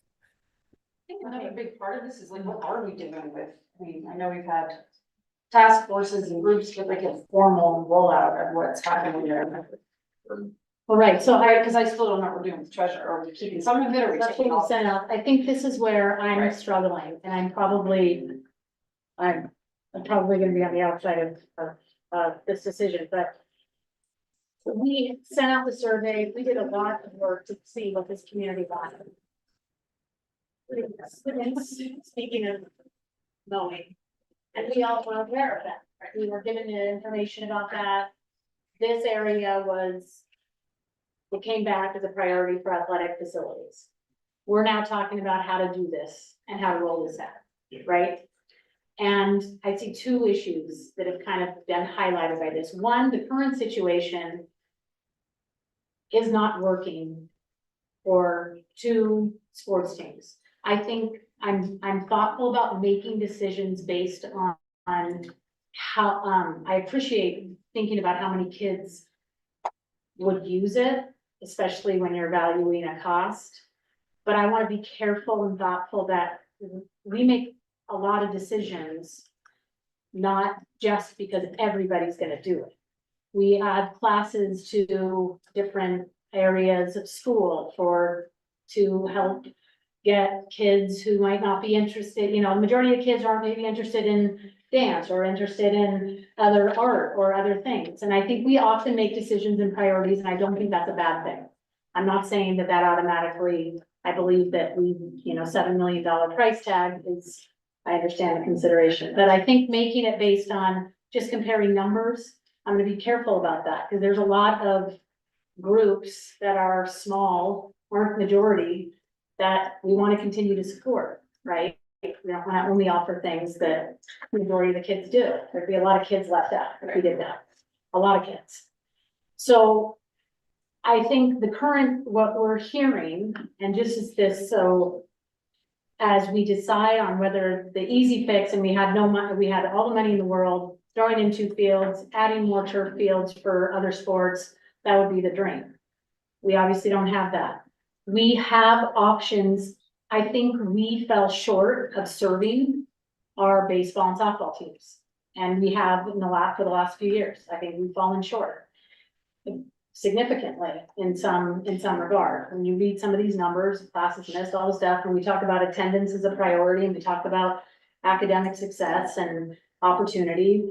We also have invested a lot of money in things. We're doing a master plan. We went into this. We know we're doing that. The treasure's gonna be empty in a year. We have a process and we have phases. We've been proposing this and talking about this for years. And it's not about not going back and questioning some of the stuff. I'm not saying just because we made a decision that we now have to go back and use that all for athletic facilities, but that is what the call of the community was in the survey, to your earlier question, Nick, when we were talking about that. And we can go back and revisit that. I'm not saying we can't revisit it, but that's the premise we're going from right now. That's why we're here. Yeah. So can we not consider, and Andrew, your points about especially talking about the teams and the kids that are cut, when we hear it's because of field space, or we hear it because we don't have enough other practice areas. I know there's Quins that has become, a possibility, and a lot of teams practice there. I live right next to Matt New. I know a lot of teams are over there practicing. They have brand new, beautiful turf field. I know there are 2 new fields over by Trailside that are turf fields. There are other options, which does help support some of these other sports. I'm not saying that's necessarily a reason to not continue to build more field space that we are managing, but that is the difference with baseball and softball. And if we're looking at, there could be support through other organizations in town, community center, base or whatever, for softball, baseball, I think that is something to consider. We've not heard that that's a secondary, which is different than rectangular fields playing other sports, right? They offer lots of those sports. So I'd be curious if there was more support out there from that. To your point, offering things that we can't support, I think that I hear what you're saying, and I think though that we can support it. We have 2 parallel paths. One, we have to do better at supporting the current state of this. Like, why is there not more effort made to find a field or make Quins, which was a suggestion, I think a great suggestion, to be line for that, or consider our current field, as was questioned earlier. I think that I support finding, and I don't know that I disagree with phase 1 being supporting that. If we're gonna, I mean, at any stage, will this be $7 million? Like, if we decided phase 1 is baseball, is not baseball, softball, we want to put it in phase 3, want to prioritize something else, If you increase the amount of turf, generally the turf is gonna stay about the same if we're filling the entire treasure field with turf. It's somewhat of an apples, you're losing your fences, you're losing your scoreboards and things like that. It will be cheaper, but I don't think it's significantly cheaper. Okay, so we can come back with those numbers too. I'm thoughtful about, I know what your thoughts are in terms of phasing in. I guess, to Andrew's point, it would be nice to know first of all, we gotta commit to I know we don't have to commit to the concept tonight, but are we committing to an overall concept of an athletic facility? And then if we're breaking this down, are we waiting until treasurers take it down, or are we gonna try and go at this and do a phase and phase and phase and serve our community members in phases, right? And rather than wait and just delay the inevitable, but this is gonna be costly. We're either committed to this or we're not. And I have given what, I understand and having kids in the high school, my 4th is there now, understanding field use and space, it's a challenge. I feel that it's a bigger challenge for baseball, softball, and I realize they're a smaller group. I'm thoughtful about making decisions because there are fewer people participate in that. I would like to see it less than 7 million if possible. We're gonna wait on public comment, thanks. And that's kind of. So I guess our decision is, we have a decision item tonight, but what moving forward would look like. If anything, you know, or if we're suggesting that we wanna wait in general. Another And I think season, another year, For or, me, for me, it's about understanding the options and the funding sources, right? I mean, if you're asking me, I mean, as Andy said, if you're asking me to approve tonight, what's ultimately gonna be $40-50 million based on this, no. If we can come back with, like, is there an option to significantly reduce the cost by turfing the existing field? Right, if we agree that baseball and softball are a need, can we do that more economically than $7 million? It's so much money. And I agree with your point about, you know, not making decisions solely on the number of kids that are participating. But I do think that needs to be part of the equation when you're talking about many millions of dollars. So maybe we break it into phases, we see what that, or the existing space is, turf at like bare bones generic, I've dug out, just place for them. Other than the gym in February, which is ridiculous, I saw it. Something which is a total Band-Aid, a really inexpensive Band-Aid, and then we have a larger conversation, again, because I'm not sure what all of this cost or phases are, or consensus. What this total package might cost, and do we want tennis, you know, what do we want to do? I can answer one of those questions. What's shown on the screen is roughly a $22 to $24 million investment. That's right here. Yeah, where you've got the baseball, softball, tennis, concessions, outbuildings, support buildings, parking lot remodel, all the peripheral site improvements that are coming with that, and then the 2 additional units. So just that Is how much? is north of 22 million. Yeah, just the trader complex is 22 to 24. Randy, have we found? And that includes That was the demo a treasure. Say again? That includes the demo treasure. Correct, yes, yes, it does. Yeah, so your funding mechanism really is the least revenue bond, right, which the board can pass, and there are only 2 board meetings to do it. Obviously, go after least revenue bond that's a smaller increment is gonna have more overhead costs and going for a larger increment. And there are some economies of scale there. But with these revenue bonds, I do have some estimates from our bond counsel, excuse me, our financial advisor. Just to have the data available, but it would really be a least revenue bond. I mean, that to me, it has to be a community conversation. Like, I understand the community said we want athletics facilities. Did they understand that we said that when they're going to raise their taxes and say, this is how much it's actually going to cost you to put athletics fields? well, the challenge is that we put in play already master plan. So we're losing treasure, like we know we have to do something with it. We have to anticipate that we're gonna be doing this again and spending money on something for that area. So I think, yes, I think the ask was, what is that going to be? That was the ask. And we're in the position of having been elected to decide on how to spend the money on what the community wants and what makes the most sense in for our school district. So I think, well, maybe the actual price tag, and that's why we're playing this out, isn't understood until it's understood, until we are designing and know what products cost, what labor costs, all of that. And that will be a continually organic, kind of fluid decision, but there was not, we already start the trains down on the tracks and doing something, I right? recognize Yeah, that. yeah. Well, I was gonna say, because we are a master plan, like a concept, like 2 or 3 where there are significant changes to the high school.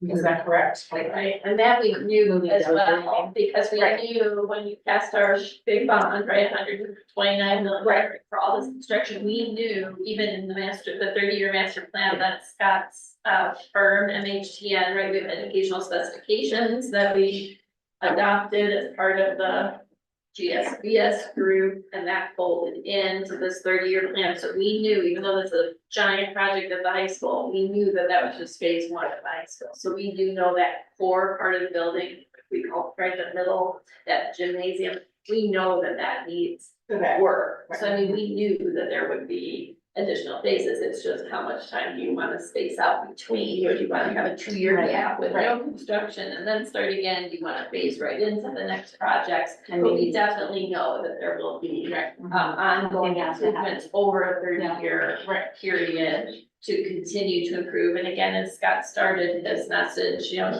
they obviously looked at a lot of different concepts through the original plan, but then really diving into this and what we could do in chunks. So I definitely appreciate that we have a variety of options. Can we attach price tags to these? Absolutely. That would be We really have all that information and we can pass that along to Randy. And it's like in the phase, where you have the phases below, like Sure. in one of those boxes. in addition to bare bones of the existing, just turf. Yep. Okay. There are other even more bare bones. Some districts will just turf their infields where the clay surface is. That's usually where the water moisture challenges become. With Park City and the amount of snow that you get, I don't think that would solve last year's problem. But that is an option. We can price that out too. No, I was gonna say this phase one, and I know this is just getting nitpicky, where it has the phase one and concept 3. It has the 2 fields, the baseball, softball field. It also has the building. I'd love to see that about that building, that phase one. Yeah, Oh, sorry, under concept, this, not to go down with the different, On this one? yes, yeah. Correct. And Yeah. then the bare bones of those fields. Okay. And bare bones for, if we even did the current baseball field, does that help softball? No, so that doesn't resolve that issue, right? No, and there's never a good scenario where you're sharing baseball on top of softball. They Yeah, always need to be independent. Right. Different than basketball, right? Or soccer. So I think maybe an alternative, like what do we do? And then meanwhile, we're talking, Roger, like, how can we be better serving these 2 teams that we're clearly having challenges with finding spaces for them, doing the work? I mean, we're getting emails, and today, the coach, the number of hours they put in on their own, just shoveling to get some chances to play, let alone the time missed. We know we need to solve that. And that can be a parallel thing. Like it seems to me that we could be doing more to support them. There was a proposal about relining Quinn's. I don't know how that, plays in, or what kind of ability or control we have over that, but Quinn's, can it be lined? And I know we use that, I think, as girls soccer as a home field for a bit. Is there a way to do that for softball and baseball? Where that then becomes more of the community space, and the youth teams are using that as well. Yeah. I don't know if that's a discussion we have to have with. That's part of the whole interlocal. Right. Right, when we do the interlocal, that's where the city owns that. The other benefits we might want to be thinking about as we think about potential turf at Treasure is currently we are in a 3-year phase out of the city. Is it 3 years? 4 years? 3 years? 3 years. We're in a 3-year phase out of the city reverting the maintenance of our grounds back to us. So for, part of the interlocal was the city watered, and the city had the maintenance staff, and the city rented out the facilities over the summer to all the different tournaments, right? So that was all city run for many years. Now, over the next couple of years, it's reverting back to the district. So if we have turf, you're talking about water savings, you're talking about maintenance savings. The replacement on that turf neck is typically about at least a 10-year cycle. So you are making kind of a 10-year investment in that first time, but eventually you returf, right? You roll it up and you repair and you replace, but it's about a 10-year cycle. So you do get good use out of that. But it's good for us to be thinking about that as well, because some of that potential partnership, the other thing is we could look at this first phase phase of the first two fields, but then potentially ask for that partnership of the other entities to try to maybe keep going. I think understanding those partnerships is key to this. Yeah, especially with that potential of tennis. I mean, and again, I understand small group of people, but lots of great community opportunities. So they just clarified though, the maintenance of it was discussed, Yes. was not in the last agreement that was signed, the payment of the water over a 2-year period. For us to pay for the full amount of water was signed in the agreement, but the maintenance of the field It's was still not, there. it was not part of that agreement. That's The maintenance of the fields as they Was- are right now. Was discussed. Correct. Yeah, Okay, yeah, that was discussed, but that price was, no but that was not put into the. cost was put on. addendum with the ILA. So that's part of our current IGA discussion, correct? It came up once, yeah. Okay. So, That's great, that's great. If they're willing to keep maintaining it, that's great, but my understanding is they prefer to kind of get out of that business Okay. and have the district take over. Okay, how about this? Andrew, we've done this before. What if we did a work session? A full board work session with numbers, prices, designs, ideas over the next few weeks, because Mike, time is of the essence a little bit. You had Yeah, mentioned. if you're looking to have operational turf fields for next spring, Mhm. if you don't do something tonight, I think that shows, practically speaking, now we might get a winter that is less damaging than most. Might give us a little more time, but really, by the time we get a conditional use permit and push through the city, we get the engineering work done, we get the, all the work, we're talking pushing way into the fall. Right now, we start to. How quickly could we get some numbers with these concepts laid out and ideas We for can a work commit session? within this week, getting something through Mike and Randy. Okay. Meredith, Andrew, would, something work for you like that? A work session in the next week or so? Sure, that'd be fine. Yeah, I think I can, yeah, I could probably call in. I'm gonna be in New York next week. Ideally, something in July. I mean, I just don't, I know there's urgency. I just don't see a decision of this magnitude happening in the next week or two. Like, I think we should have a full, hour or two work session on this subject and go over all the numbers on participation, on costs of all these different iterations. Have Jamie there, have other stakeholders there, and really get to where we want to be at the end of however many years this is going to take us. And then make a decision on, okay, what is that going to cost? What does the tax increase look like, et cetera? I mean, this is not a 20-minute conversation. And I don't think that making a decision to spend $7 million on 2 fields is a great, fiduciary decision. So. Well, we're not, because that would be tonight, right? So I think this work session is to avoid that. It's just when we do that. I want people to come in their, but I don't know what the admin team's summer weeks they actually have off. They're gone July, yeah. So we have 1-2 more weeks in June. What about in 2 weeks, Andrew? Yeah, What week is that? July 4th?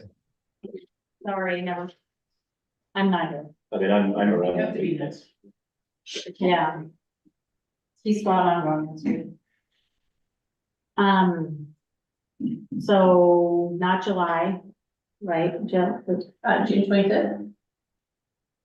But yeah, just throwing it out. I can't Next do Tuesday. I can't do next week, not, yeah, sorry, we can do next week, Second, no. I mean, I could call in, 11. yeah, What? I can't do it. No, that's right, that's sorry. No. They're done. I can do anything before the 11th. You can do anything before, or then Before the after when? And then when, again, August, or, August. okay. Uh, So, We have a lot of data to collect, right, a lot of pricing, a lot of. yeah, he's saying to do that. And some of that pricing already Okay. exists, I can just format things and send it your way. August.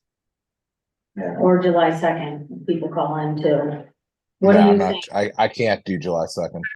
Okay. So I think, I mean, look, we're not gonna make this decision this week. We're can't not gonna either. have, we're not gonna have turf fields by the spring.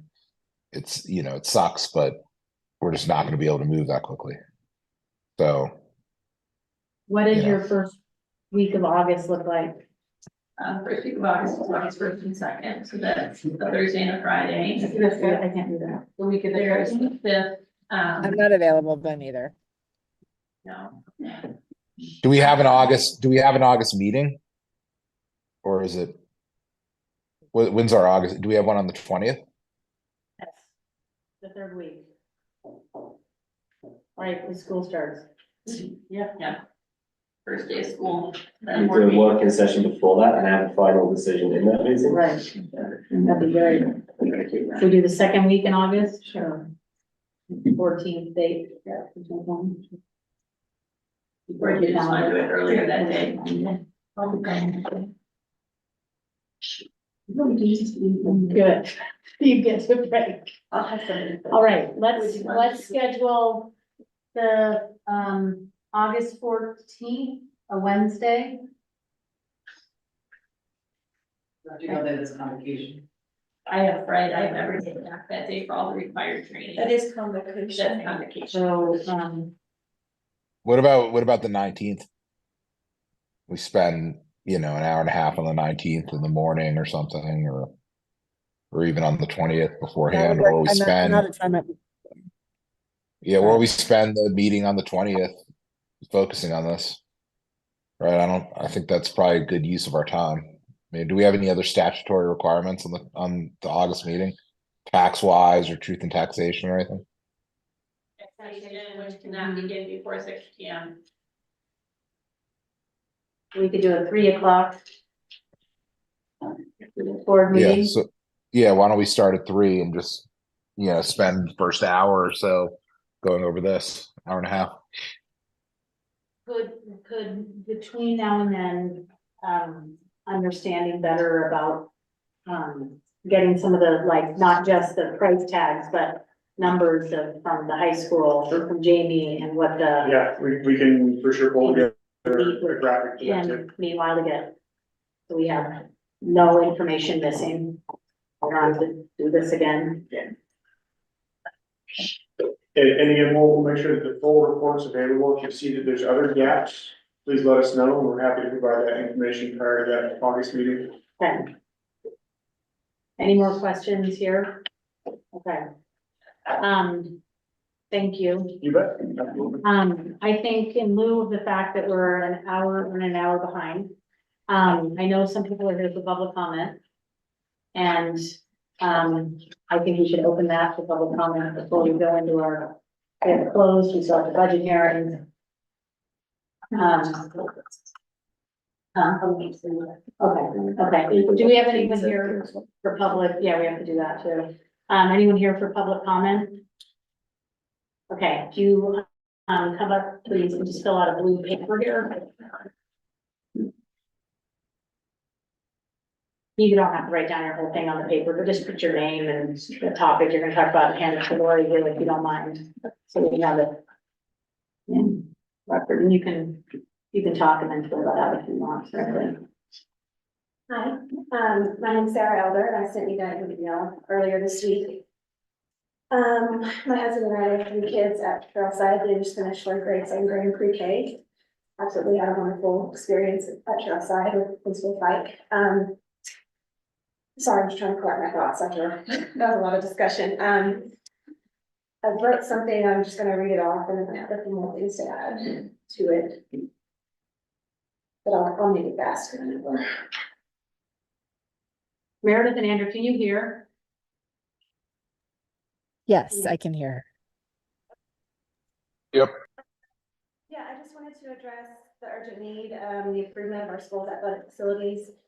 Our current facilities have served Park City well over the years, but as we look to the future, it's clear that they're no longer adequate to meet the demands of our growing and vibrant student body. Enhanced athletic facilities will bolster school spirit and community involvement. A well-equipped sports complex becomes a hub of activity, not just for students, but for the entire community. It fosters pride and encourages more students to participate, which is linked to higher academic performance and better overall physical and mental health. Moreover, improved facilities will keep our school competitive. Athletics can be a significant draw for prospective students who are looking not only for academic rigor, but also for a well-rounded educational experience. By investing in our facilities, we are investing in our students' futures. In addition to these benefits, updating our athletic facilities can also help the environment. Modern sports surfaces such as turf fields require less water and maintenance, reducing our ecological footprint and promoting sustainability within our community.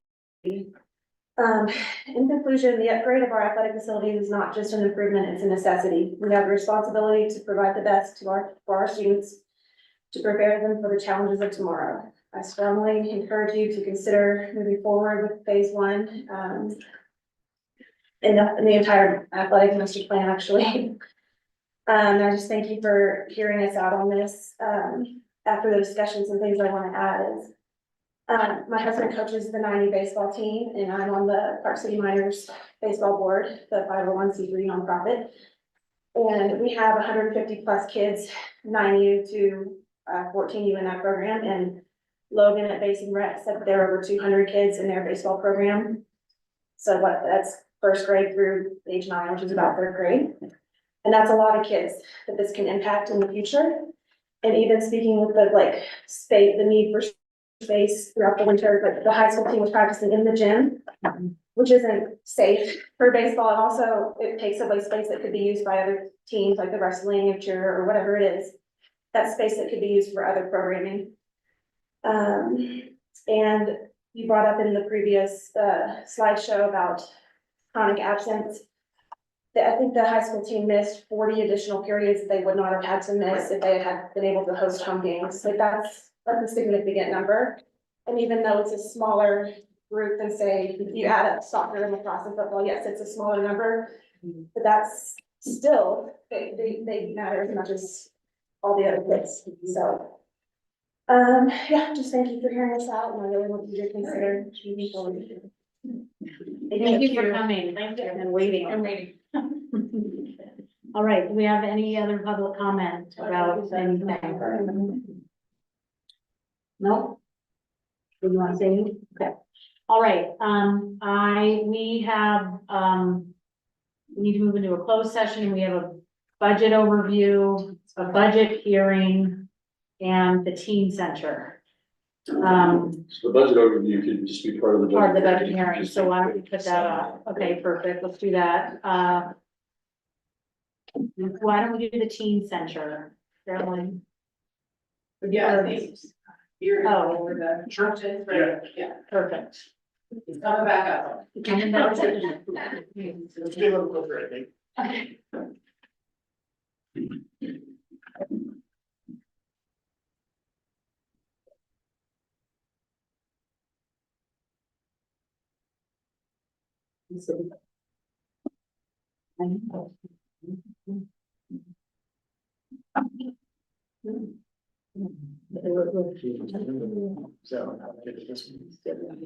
Those are just my original slides. Okay, we'll be in a second for these or? No, you're, whatever you're gonna do is fine. That's fine. Is that good? A couple slides? Yeah.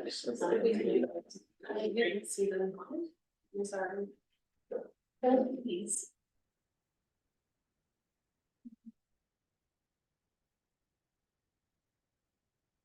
Scott, that was on the email earlier, right?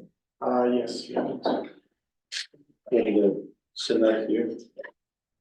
Or do you have that? Trish? I don't have this. You can project. Is it right? You should do it. Or, So which email did you send it to? communication. Yeah, I got what Scott sent to us earlier. So it's the first attachment online. Has the pricing and some visuals. Yeah, just look at this. Oh, no, it doesn't have the individual. Yeah, there's another.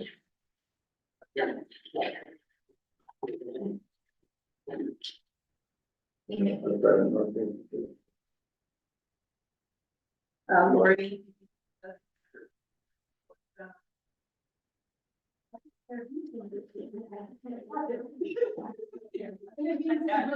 Communication at schools, WS. Richard got the lady.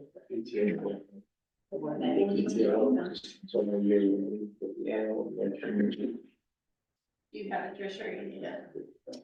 I still don't have it. Okay. So I can switch it there in just one number. Oh. Do it here. Let's see.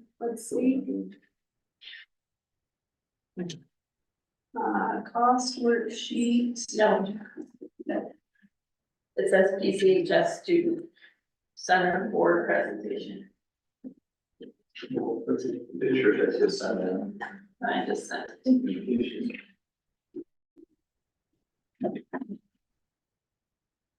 Lori, I thought you had it right in the board. Yeah, I thought it, yeah. It says uploaded to board docs. Yeah.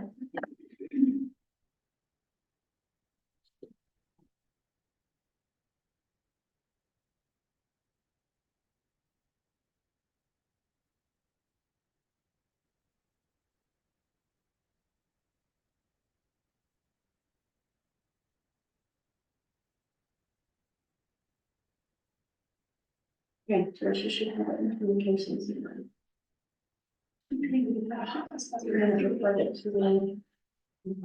about that, I didn't know for some reason, I had it.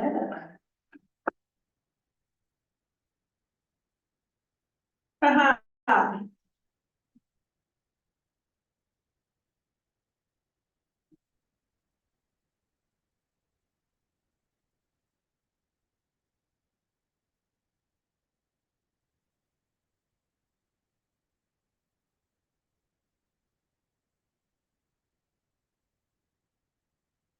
Okay, it's posted on board docs too, so if you want to refresh, you should see that on there, it's just like on the. Yeah.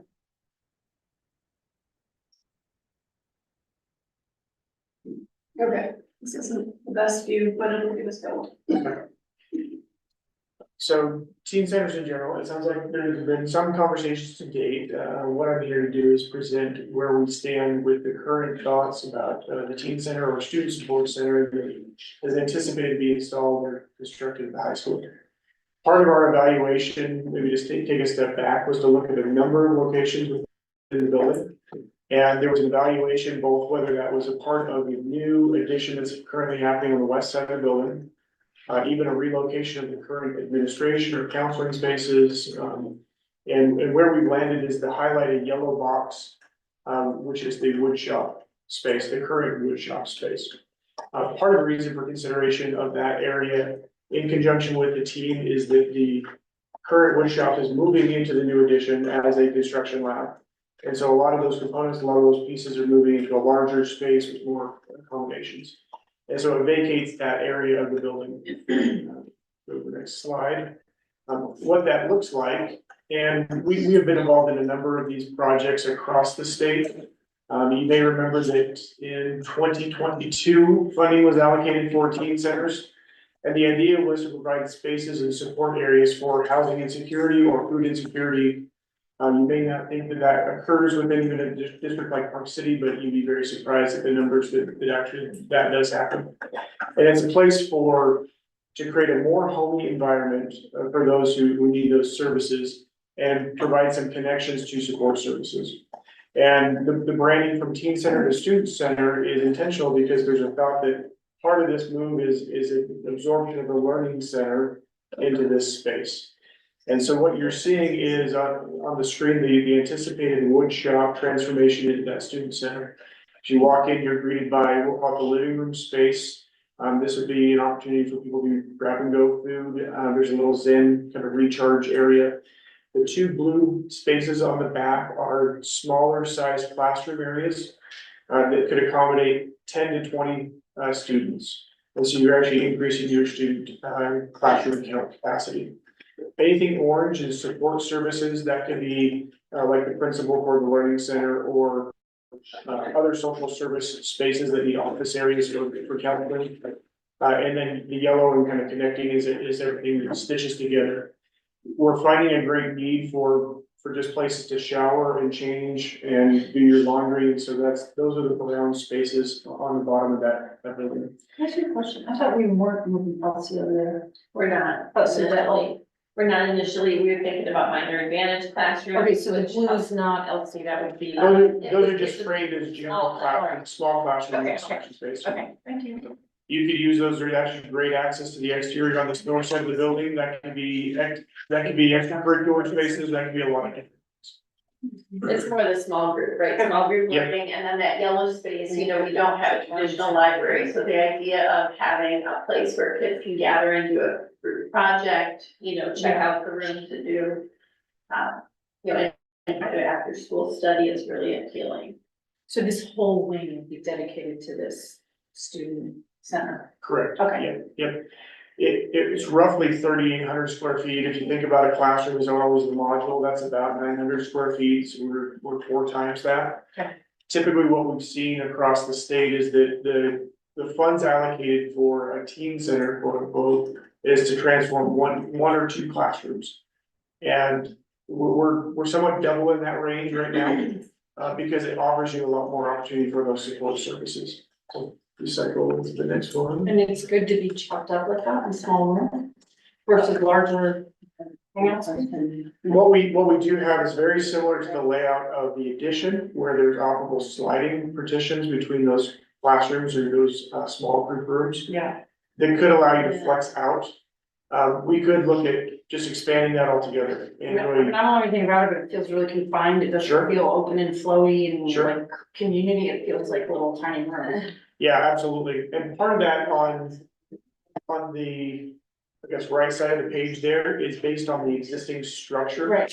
We're really trying to save dollars by not touching the structural system. Okay, another thought though, following up on Ann's, that is a thought, like. How much oversight, like, how many students are gonna be alone in a room? Walls and a door, like, I just would hate to get us in compromising, Yeah, because absolutely. we don't know the number of kids that are in there, we don't know. So this would not be unsupervised space, right? Right, but we're not gonna have supervision in every single room. Right, right, or we're gonna have If we 7 had- staff if members we had sitting there. students in those rooms, then they would be with a teacher. So if we were doing a small group in those rooms, in the big room, So- kind of the living room, where the kitchen, that would be supervised. So a kid goes into a breakout room, So like the calm and we down. always have an adult, we'll have that many adults that would be in the breakout room. Like, let's say a kid goes in there to do homework. That they would do in that open living room area. There would be study spaces. Right. Those above classrooms are more for small group with a teacher. Cause it doesn't, I mean, I get it. Somebody wants to go do laundry. I learned some staggering statistics about how many homeless children we have in our school. So this is really their safety. Yeah. They can go do laundry, they can make a meal, they don't have to do it publicly. Just doesn't feel conducive to any of that. It feels like I'm going into a classroom, these people are all gonna see me do my laundry, not, it's a safe, cool student space. Just because of the modulation. Sure. That's Doesn't good feel like feedback. what I'm thinking we're intending this to be. Plus the oversight too, right? Cause you've got classrooms, you're teaching here where that's a tiny little room, yeah, the living room space, which is very, very cool, but 3 people can hang out in there, 5 people? You're seeing kind of soft seating for like 4 or 5, Yeah. and desk space for probably another 8 to 10. And each one of those orange spaces would be administrative support services, it could be additional supervision. It's your social worker, it's your mental wellness Right. coach, it's your, counselor. Do we need those? They would work extra hours, yeah, no, it's just. Cause this is primarily gonna be used after school hours. No, during the day, it's During- something okay. like the minor advantage, right? So So during I'm the day. thinking about after school hours. Will it be open for people to go do their laundry, Those are do their things- stuff? Yeah. That's when I'm thoughtful about. Those are things that. Are there, Yep. are So then there, we is would there be using- supervision? We wouldn't be using those classrooms after hours, but having kids be able to come in and get a snack, do homework, or, take a shower, use the laundry, then that would be like an after school. And yes, there would be supervision there. I feel like with the realignment, having extra people will be able to step that. Because ninth grade will come over, so remember you got the support staff who's in ninth grade. But I'm just, they're after school hours, so, we're talking about that. I mean, yeah, so do we have the funding to pay for that? Like, is that part of the budget? That's part of maybe, and when we start thinking about the after school and potentially. Right, right, but I would not build something and not have budgeted in the cost to have extra adults and human beings. How does this layout Supervision, compare to what right? other districts have done with these centers? I'll say that other districts are leaning very heavily into the kind of housing and food insecurity side of this. Yeah. Park City is a little bit unique in that you guys are thinking big picture about how to support all students, which is fantastic. So that yes, you do support those students in need. What we typically will see is that living room space, the shower changing, kind of back of house support areas, and then one or two offices for support social services. So basically everything's separate budget. Correct, yeah. And there definitely is a scenario where maintaining future flexibility, we could take one of those classrooms and kind of do an enlarged living room. Right? And then just have that back classroom, you could in the future add the partition and make that a future classroom if needed. There's 3 offices, is that for admin? So we're thinking, Counselor, social worker, mental health coach. Right, and they'll be in there full-time, we need 3 offices for that. Right, because when the kids are in there, they're not in their office, they're with the kids, but when the kids aren't in there, then they're at least able to do their work. And do we- documentation. Do we need 2 extra classrooms, or these just nice to have They're classrooms? nice to have the minor advantage, right? So when we talk about minor advantage, these are small groups of the kids that need the skill building. And it gives them an actual space. They're usually not more than 15 kids at a time, and they're building and bolstering the skills that they're behind them. So this gives us that ability, especially again, we haven't had ninth grade in high school, right? This is 9 through 12.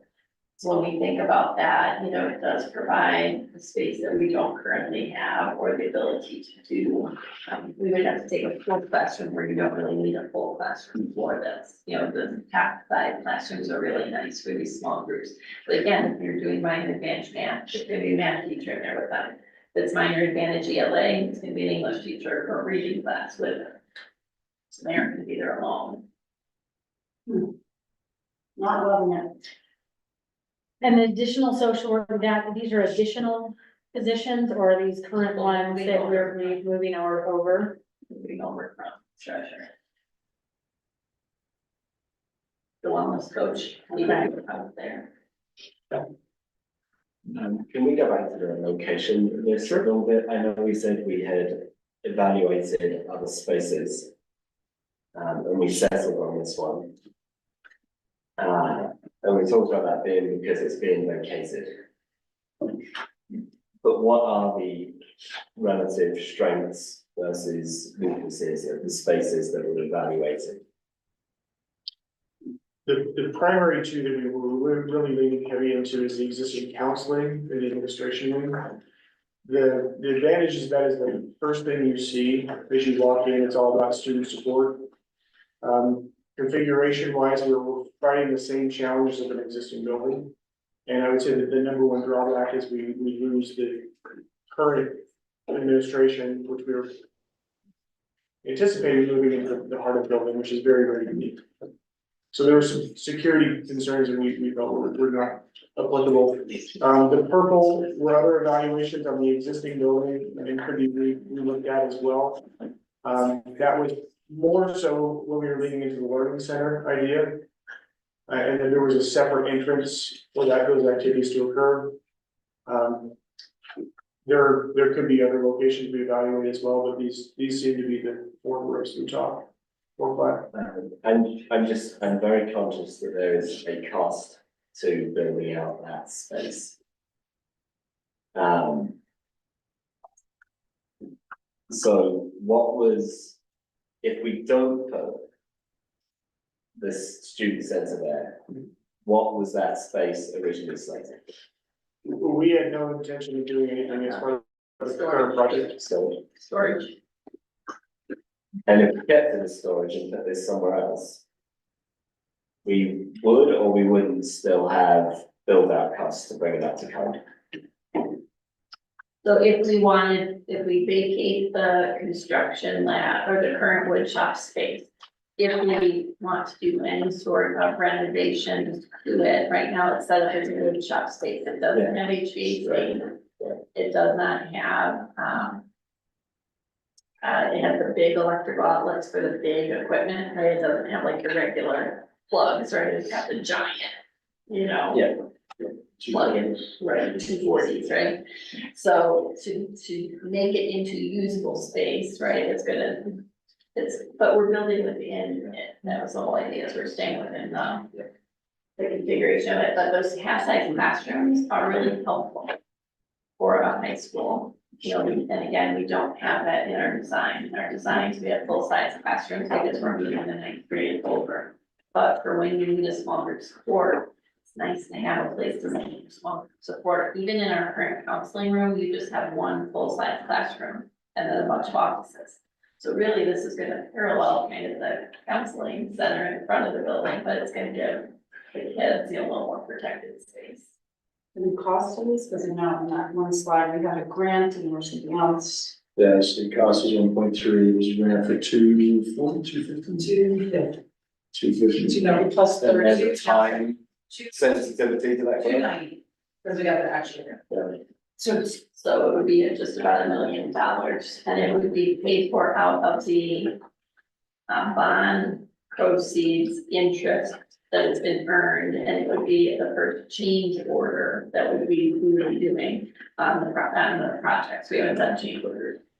This would be a change order. We'd be adding it on to be completed the same time that the high school is completed. So it would be completed by by December 25, right? Can I put Roger on the spot? What do you think of it?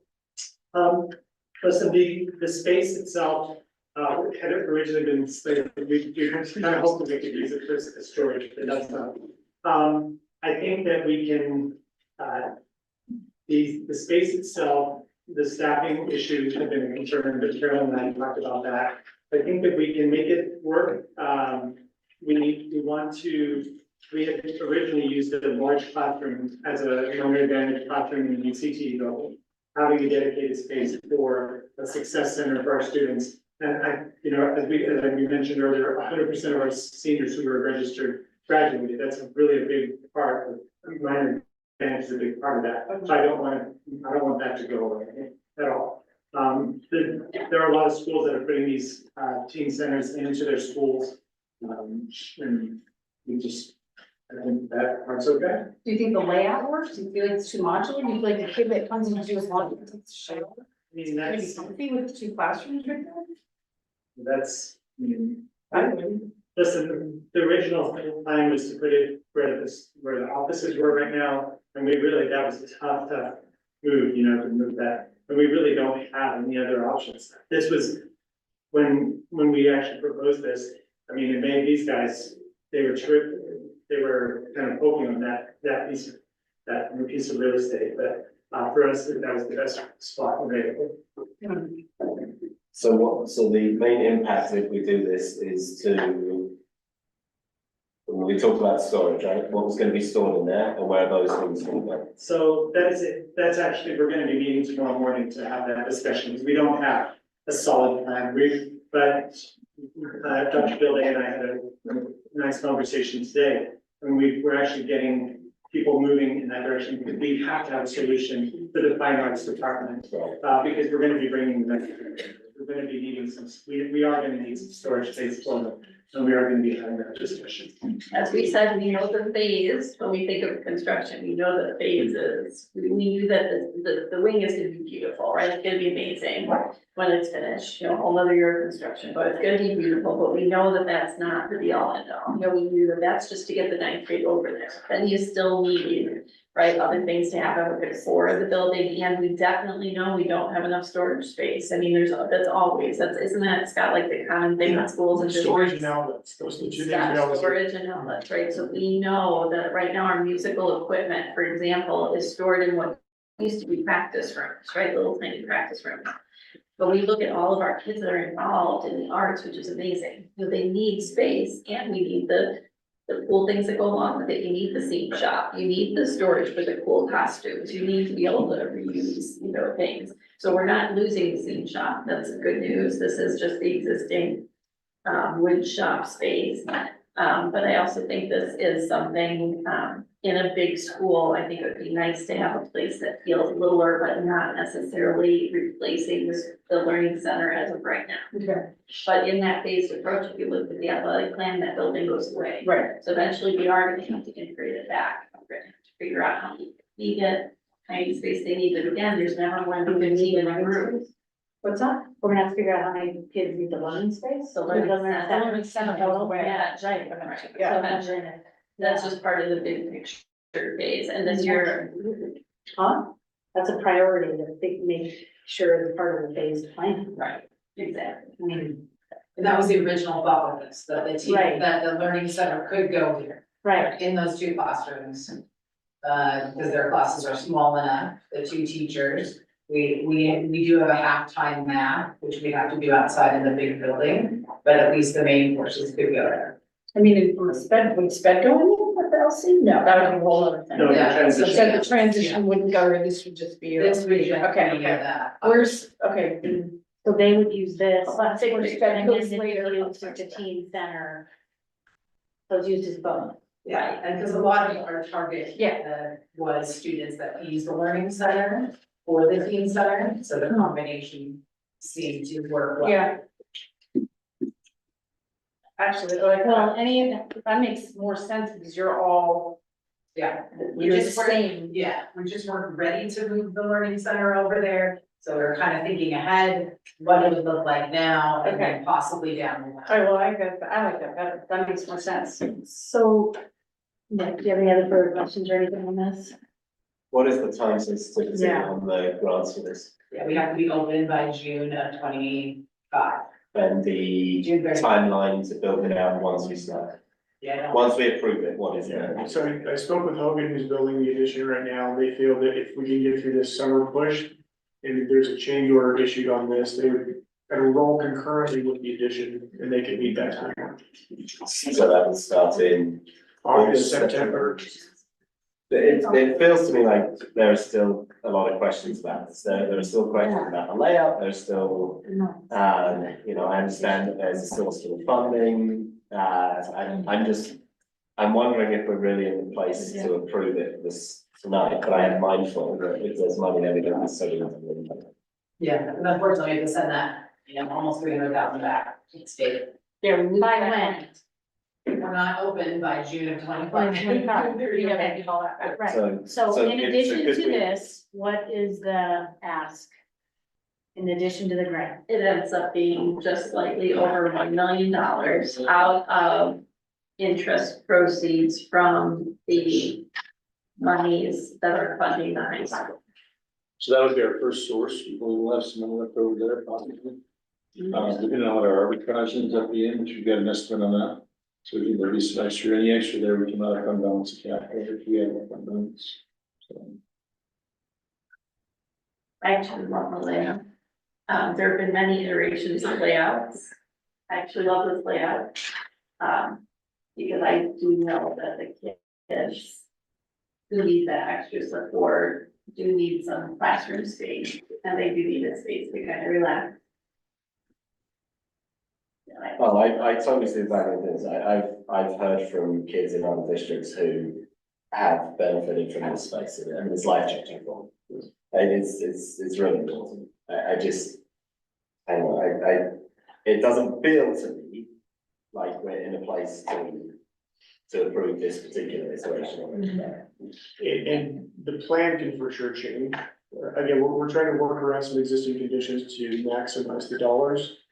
We're at a stage where I think it's really approval to move forward with the design efforts mentioned. By June, something like that. I apologize back to me, but I was concerned about it, but I like the adjacency, where you explained what it was for, just want to make sure that we're sensitive to the people that are coming to use it. Sure. Because I do think it does support that you don't have typical classrooms right across the hall while you're slipping in there, but I love the LC there. not your LC, but your LC. Not your, that I like a lot, because this feels like a really safe haven and a really great space in the back of the building. Yeah, and that was really important, all those things, having Yeah. the door, the Yes. exit door, where the Yeah. students didn't have to walk. It's kind of That's back. what we talked about that little last time, so the entrance to this. Entrance It's and then private. position away from the front office. Yeah. Is important for the team as well. And how does that play with the Eccles Centre and people coming in and out of there? Are we? I don't think it's gonna, I mean, it's not like you could see through to the medical center, so I think it'll be fine. Andrew, Meredith, do either of you have questions or comments? Yeah, my comment is I would prefer to go forward with it because of the grant we have. The fact that we're already doing construction there and we have a $300,000 discount. I think the window is probably now. Because, having this project go up by 30%, to wait and get designs perfect seems, I don't know. I don't think it's necessary, given the potential impact that it will have on kids who need it most. So, that's where I'm at. I'm happy to vote on it. Meredith? Yes, I think I'm comfortable with where we're at too. I'm good with it. I am thoughtful and would love to see a plan. I mean, I think I could vote on it, but I'm really thoughtful about supervision and oversight and not creating spaces where we have some of our folks who need it the most going and found in the back Zen den along with another kid, unintentionally, and creating those spaces that are safe and nothing, and maybe it's my other job that makes me nervous, but and I'm probably oversensitive to it. So I would just like to make sure there's a real significantly good plan in place and that we're aware of the cost of that, of having additional adults after school hours overseeing, supervising enough so that it's not creating spaces that could become unsafe. True. Makes me really nervous. Just one more question, what's the timing of your LC moving on there? I would say, well, I guess it depends on the facility, sport complex as well. But I would like to see it happen in the next couple of years. I think having the LC away from the high school is a disservice. It's part of the high school, it's not a separate school. And, having it there is going to show that they're one unified school. So why wouldn't you move them sooner? Yeah. Why wouldn't you move them as soon as this thing's built? I feel like we need 1 year, but I'm open to talking about it. Because I think your vision of it, that makes a lot more sense to me, is exactly what they need, and so why delay it and make it kind of a hybrid weird space? Sure. Just move them over and then. Yeah. I think that in order to do that, we would have to reconfigure what the learning center is, because I think that with the spaces that we have, if we can sit down with Wendy and with the other teachers and figure out what that space can look like, because we would have to restructure what learning centers is like in order to move them, because they're gonna be reducing their footprint by significantly. So- There, it's not there. What? Are they? No, they wouldn't have to. No. At all. These only those things- guys will stay. Yeah. If We're those not would saying stay and LC would move, Yeah. which is perfect, right? So you need The space. only thing is the halftime math teacher, which students would have to take that out in the big building, but the other two classes could be there. Yeah. I agree with Ann, if we move it, if you make this space, get it going, like it's meant to be, otherwise we start using it for something different and then. Yeah, I would love to see the LC not Yeah. transition move as soon as it's built and possible and use it for what it's intended. That's my vote, that's my feeling. Yeah, cause it could, It's a great space for that. well, if that, yeah. Cause otherwise you start a different center and it starts to get used for other things and then you have to unravel that Good point. to get the new learning center. It in. becomes storage And then and it then you have becomes, storage area. and no one's conditioned to use it properly. Okay, so do I present a vote? I need to make them ask for a motion for a vote. I would, I'll entertain a motion to vote for, moving forward with the teen center as discussed. I'll make a motion to move forward with the teen center as discussed. Okay. So second, Yeah. Say aye. Anyone, everyone in favor, say aye. For the discussion. All right, any further discussion after that? You want to make that, okay. No, it's okay, yeah, like, this thing has tremendous value, I'm convinced of that, like, I'm not totally comfortable, but, you know, you have the vote to move forward, and it's gonna be a great thing with this. All right. Any other discussion, Andrew, Meredith? Nope. Okay, all in favor, say aye. aye. Aye. Aye. Aye. All those not, nay. All right. You have to say it. All right, we will move along, I believe, Anne I have has to to leave, I leave. apologize.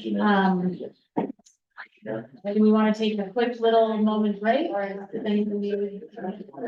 It's not last vote. The last vote is unanimous, not unanimous, you know. It's full, the full vote is One. One day. Yeah, one nay. You didn't say it, but we knew it. Great, I'll see you guys, thank you. Okay. I like details being ironed out before we get to this. It's good. All right, we still have a quorum. We are here. Should we go straight into the budget hearing? Or do we wanna, we are moving along. We're not going to close for the intended earlier purpose. He has moved along unless we have to go in for another reason. I say no, what direction you wanna go on the discussion, your name. We've Yeah. taken one item off the agenda. I know, one item, seriously. Cool. Well, why don't we go on to the budget hearing in case anyone's here and wants to do that? Okay. And then if we have to do a quick close at the end to discuss that, one issue, we can. Okay. Does that make sense? Yeah. Okay, Sounds good. you good, Nick? You wanna take a little quick break? No, I'm good, let's Okay, keep yeah, going. let's keep going, perfect, budget. All right, Randy, do you wanna give the budget overview before we move into the formal budget hearing? Yeah, so Okay. there should be a PowerPoint popping up, so the piece of data we were missing that we now have, with the exception of the basic levy, is what property tax data is doing. Overall assessed value decreased $754 million.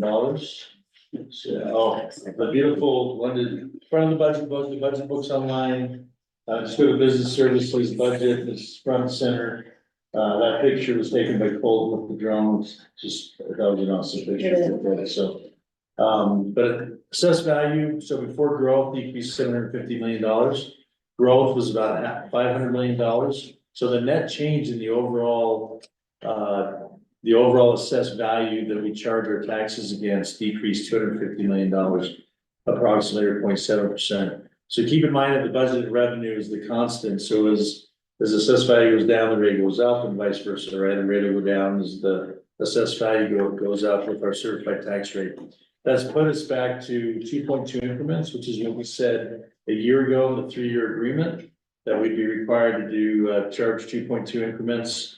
In this coming year for the 26 year, for the negotiated agreement. So, just making you aware of that. So the truth in taxation take place August 20th.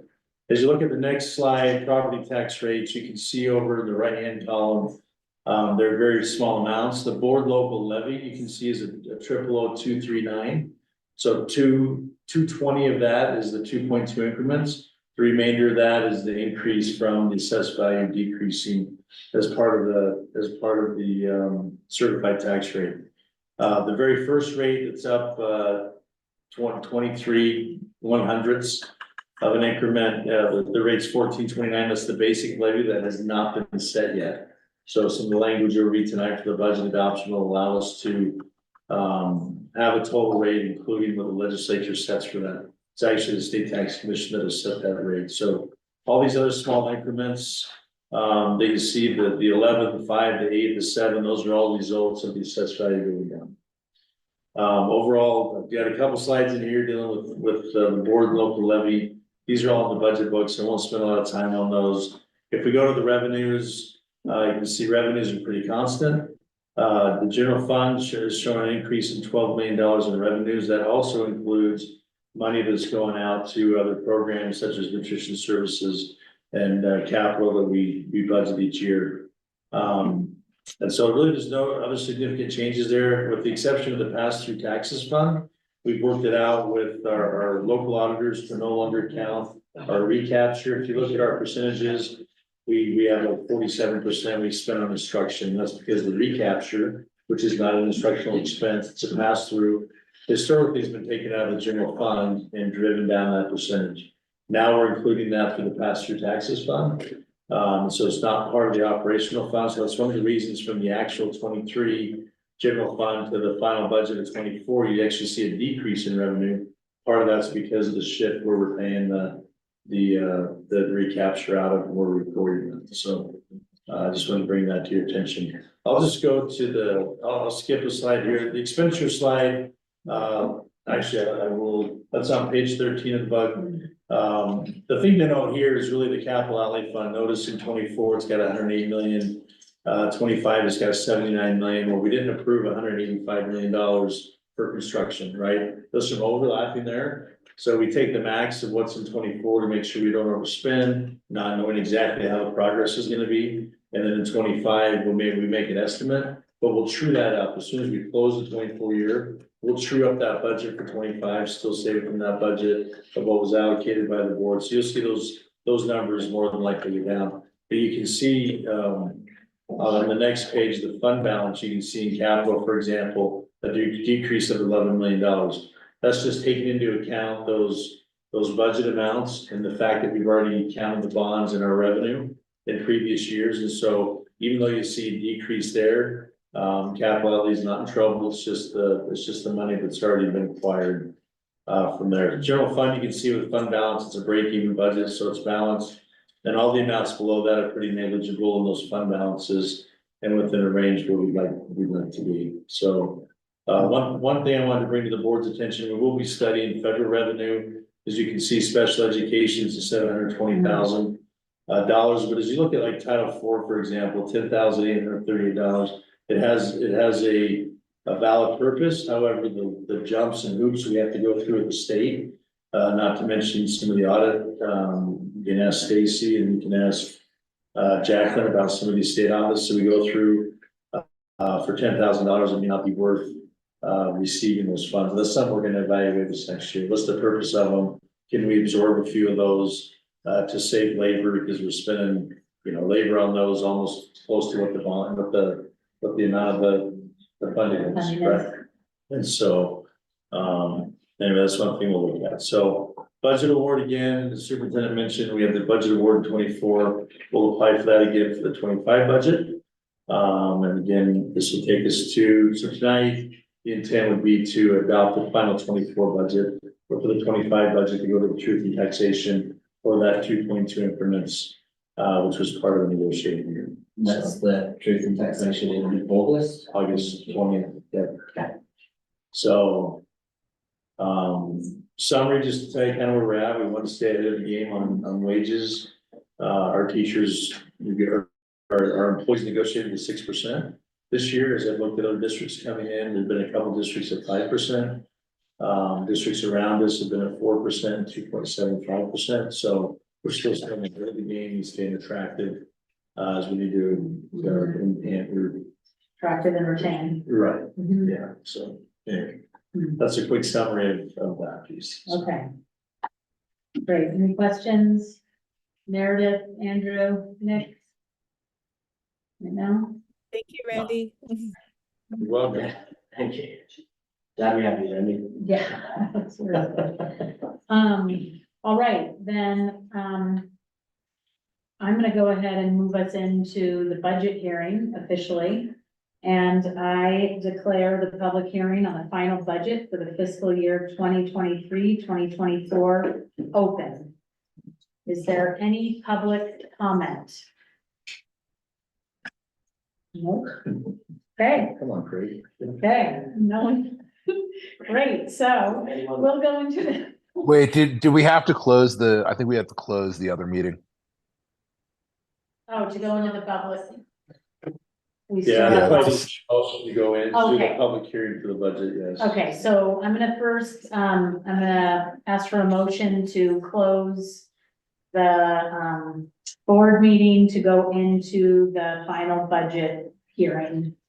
I make a motion as stated. Do we have a Second. second? Yeah, I'll second that. Great. Board meeting is closed. Now, I will declare the public hearing on the final. And just take budget- a vote of everyone who's present to close the meeting. Yeah, it's kind of, Nick, Yes. Andrew, Yep.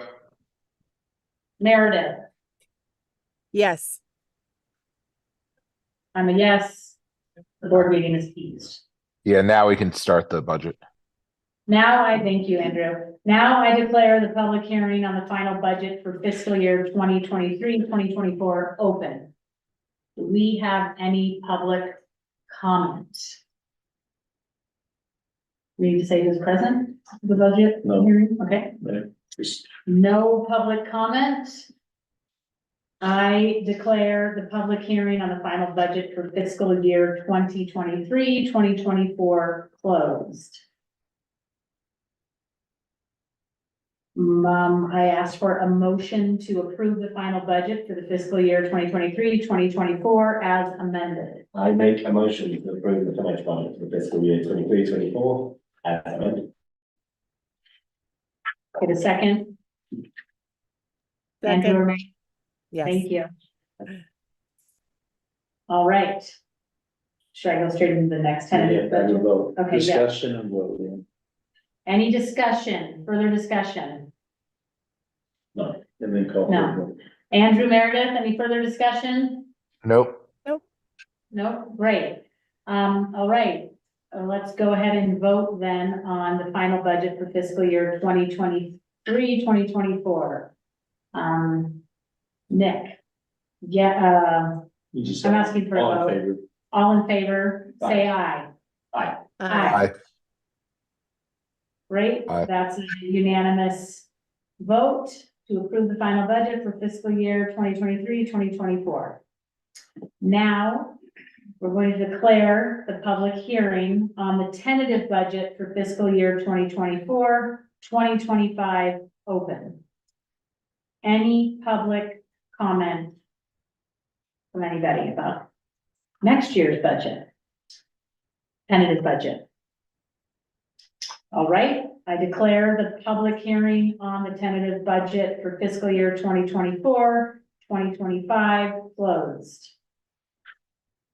Can I get a motion, please, to approve the tentative budget for fiscal year 2024-2025 with a recommended tax rate of 0.002326. This recommended rate does not include the basic levy or the charter levy, which are both finalized, bless you, by the Utah State Tax Commission at a later date. If the certified tax rate is adjusted, the Board of Education reserved the right to adjust the final tax rate to yield the tax dollars currently proposed in the budget as presented. The recommended tax rate will be finalized in the Truth and Taxation hearing scheduled for August 20th, 2024 at 6 p.m. Can I get a motion? I make a motion to approve the tentative budget for 24-25 as stated. Get a second? Second. Thank you. All right, discussion on that? Anyone? No. Andrew, Meredith? Nope. Nope. All right, all those in favor say aye. Aye. Aye. All right, that's unanimous. And should I discuss these different descriptions? No. No, you don't. Okay, do it. okay. No. All right, I make a motion to, or can I get a motion to close this budget hearing? I make a motion to close this budget. Second? Second. All right. All those in favor say aye. Aye. Aye. Okay, Budget hearing is closed. We will move back into our open board hearing, right? To discuss and move along with policies for posting and policies for adoption. Good. Anything else I'm missing? All right. Well, I know I'm missing a lot. All right, can I please, entertain a motion to post policies 1010, composting, 3013, bullying, cyberbullying, abusive conduct, harassment, policy 7061, shared leave, policy 7175, administrator evaluation, policy 9050, instructional materials, policy 146, cell phones, it's a new policy, and policy 10100, safe schools. I make a motion to post policies as stated. Great. Will you get a second, please? I second. Thank you. All right, any discussion on these? No. Andrew? Nope. All right. My only discussion, point is around the cell phone, the new policy. I would encourage people to look at that and submit comments if they're thoughtful, concerned, have ideas about it. Since this is a new policy and something we're trying to move forward along, I would encourage people to take a look at that. All right. All those, no further discussion. All those in favor of posting the policies as stated, please say aye. Aye. Aye. I All right, that's unanimous.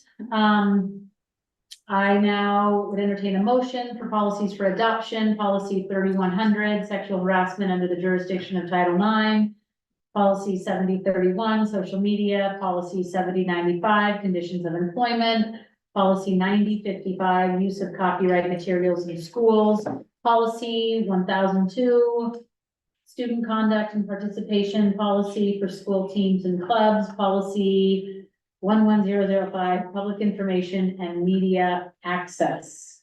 I make a motion to adopt policies as stated. Can we get a second, please? second. Thank you. All right, any discussion on any of these policies for adoption? Nope. Nope. That's a nay. Right now, all right, all those in favor of adopting policies, say aye, please. Aye. Aye. Great, that's unanimous. Those policies, have been adopted. We have one issue, I think, to go into closed about, so we'll go ahead and close this and move into closed for, a quick negotiation. Yes. All right, I entertain a motion to close this board meeting until August 20th at 3 p.m. to include a work session for the athletic facility. I should close this meeting as stated. Second, Second. all right. We need to, all those in favor, say aye. Aye. I see you on the 20th at 3. Although you two will call you in closed, all right? Just a sec on your cell phones. Okay, that sounds good. Thank you.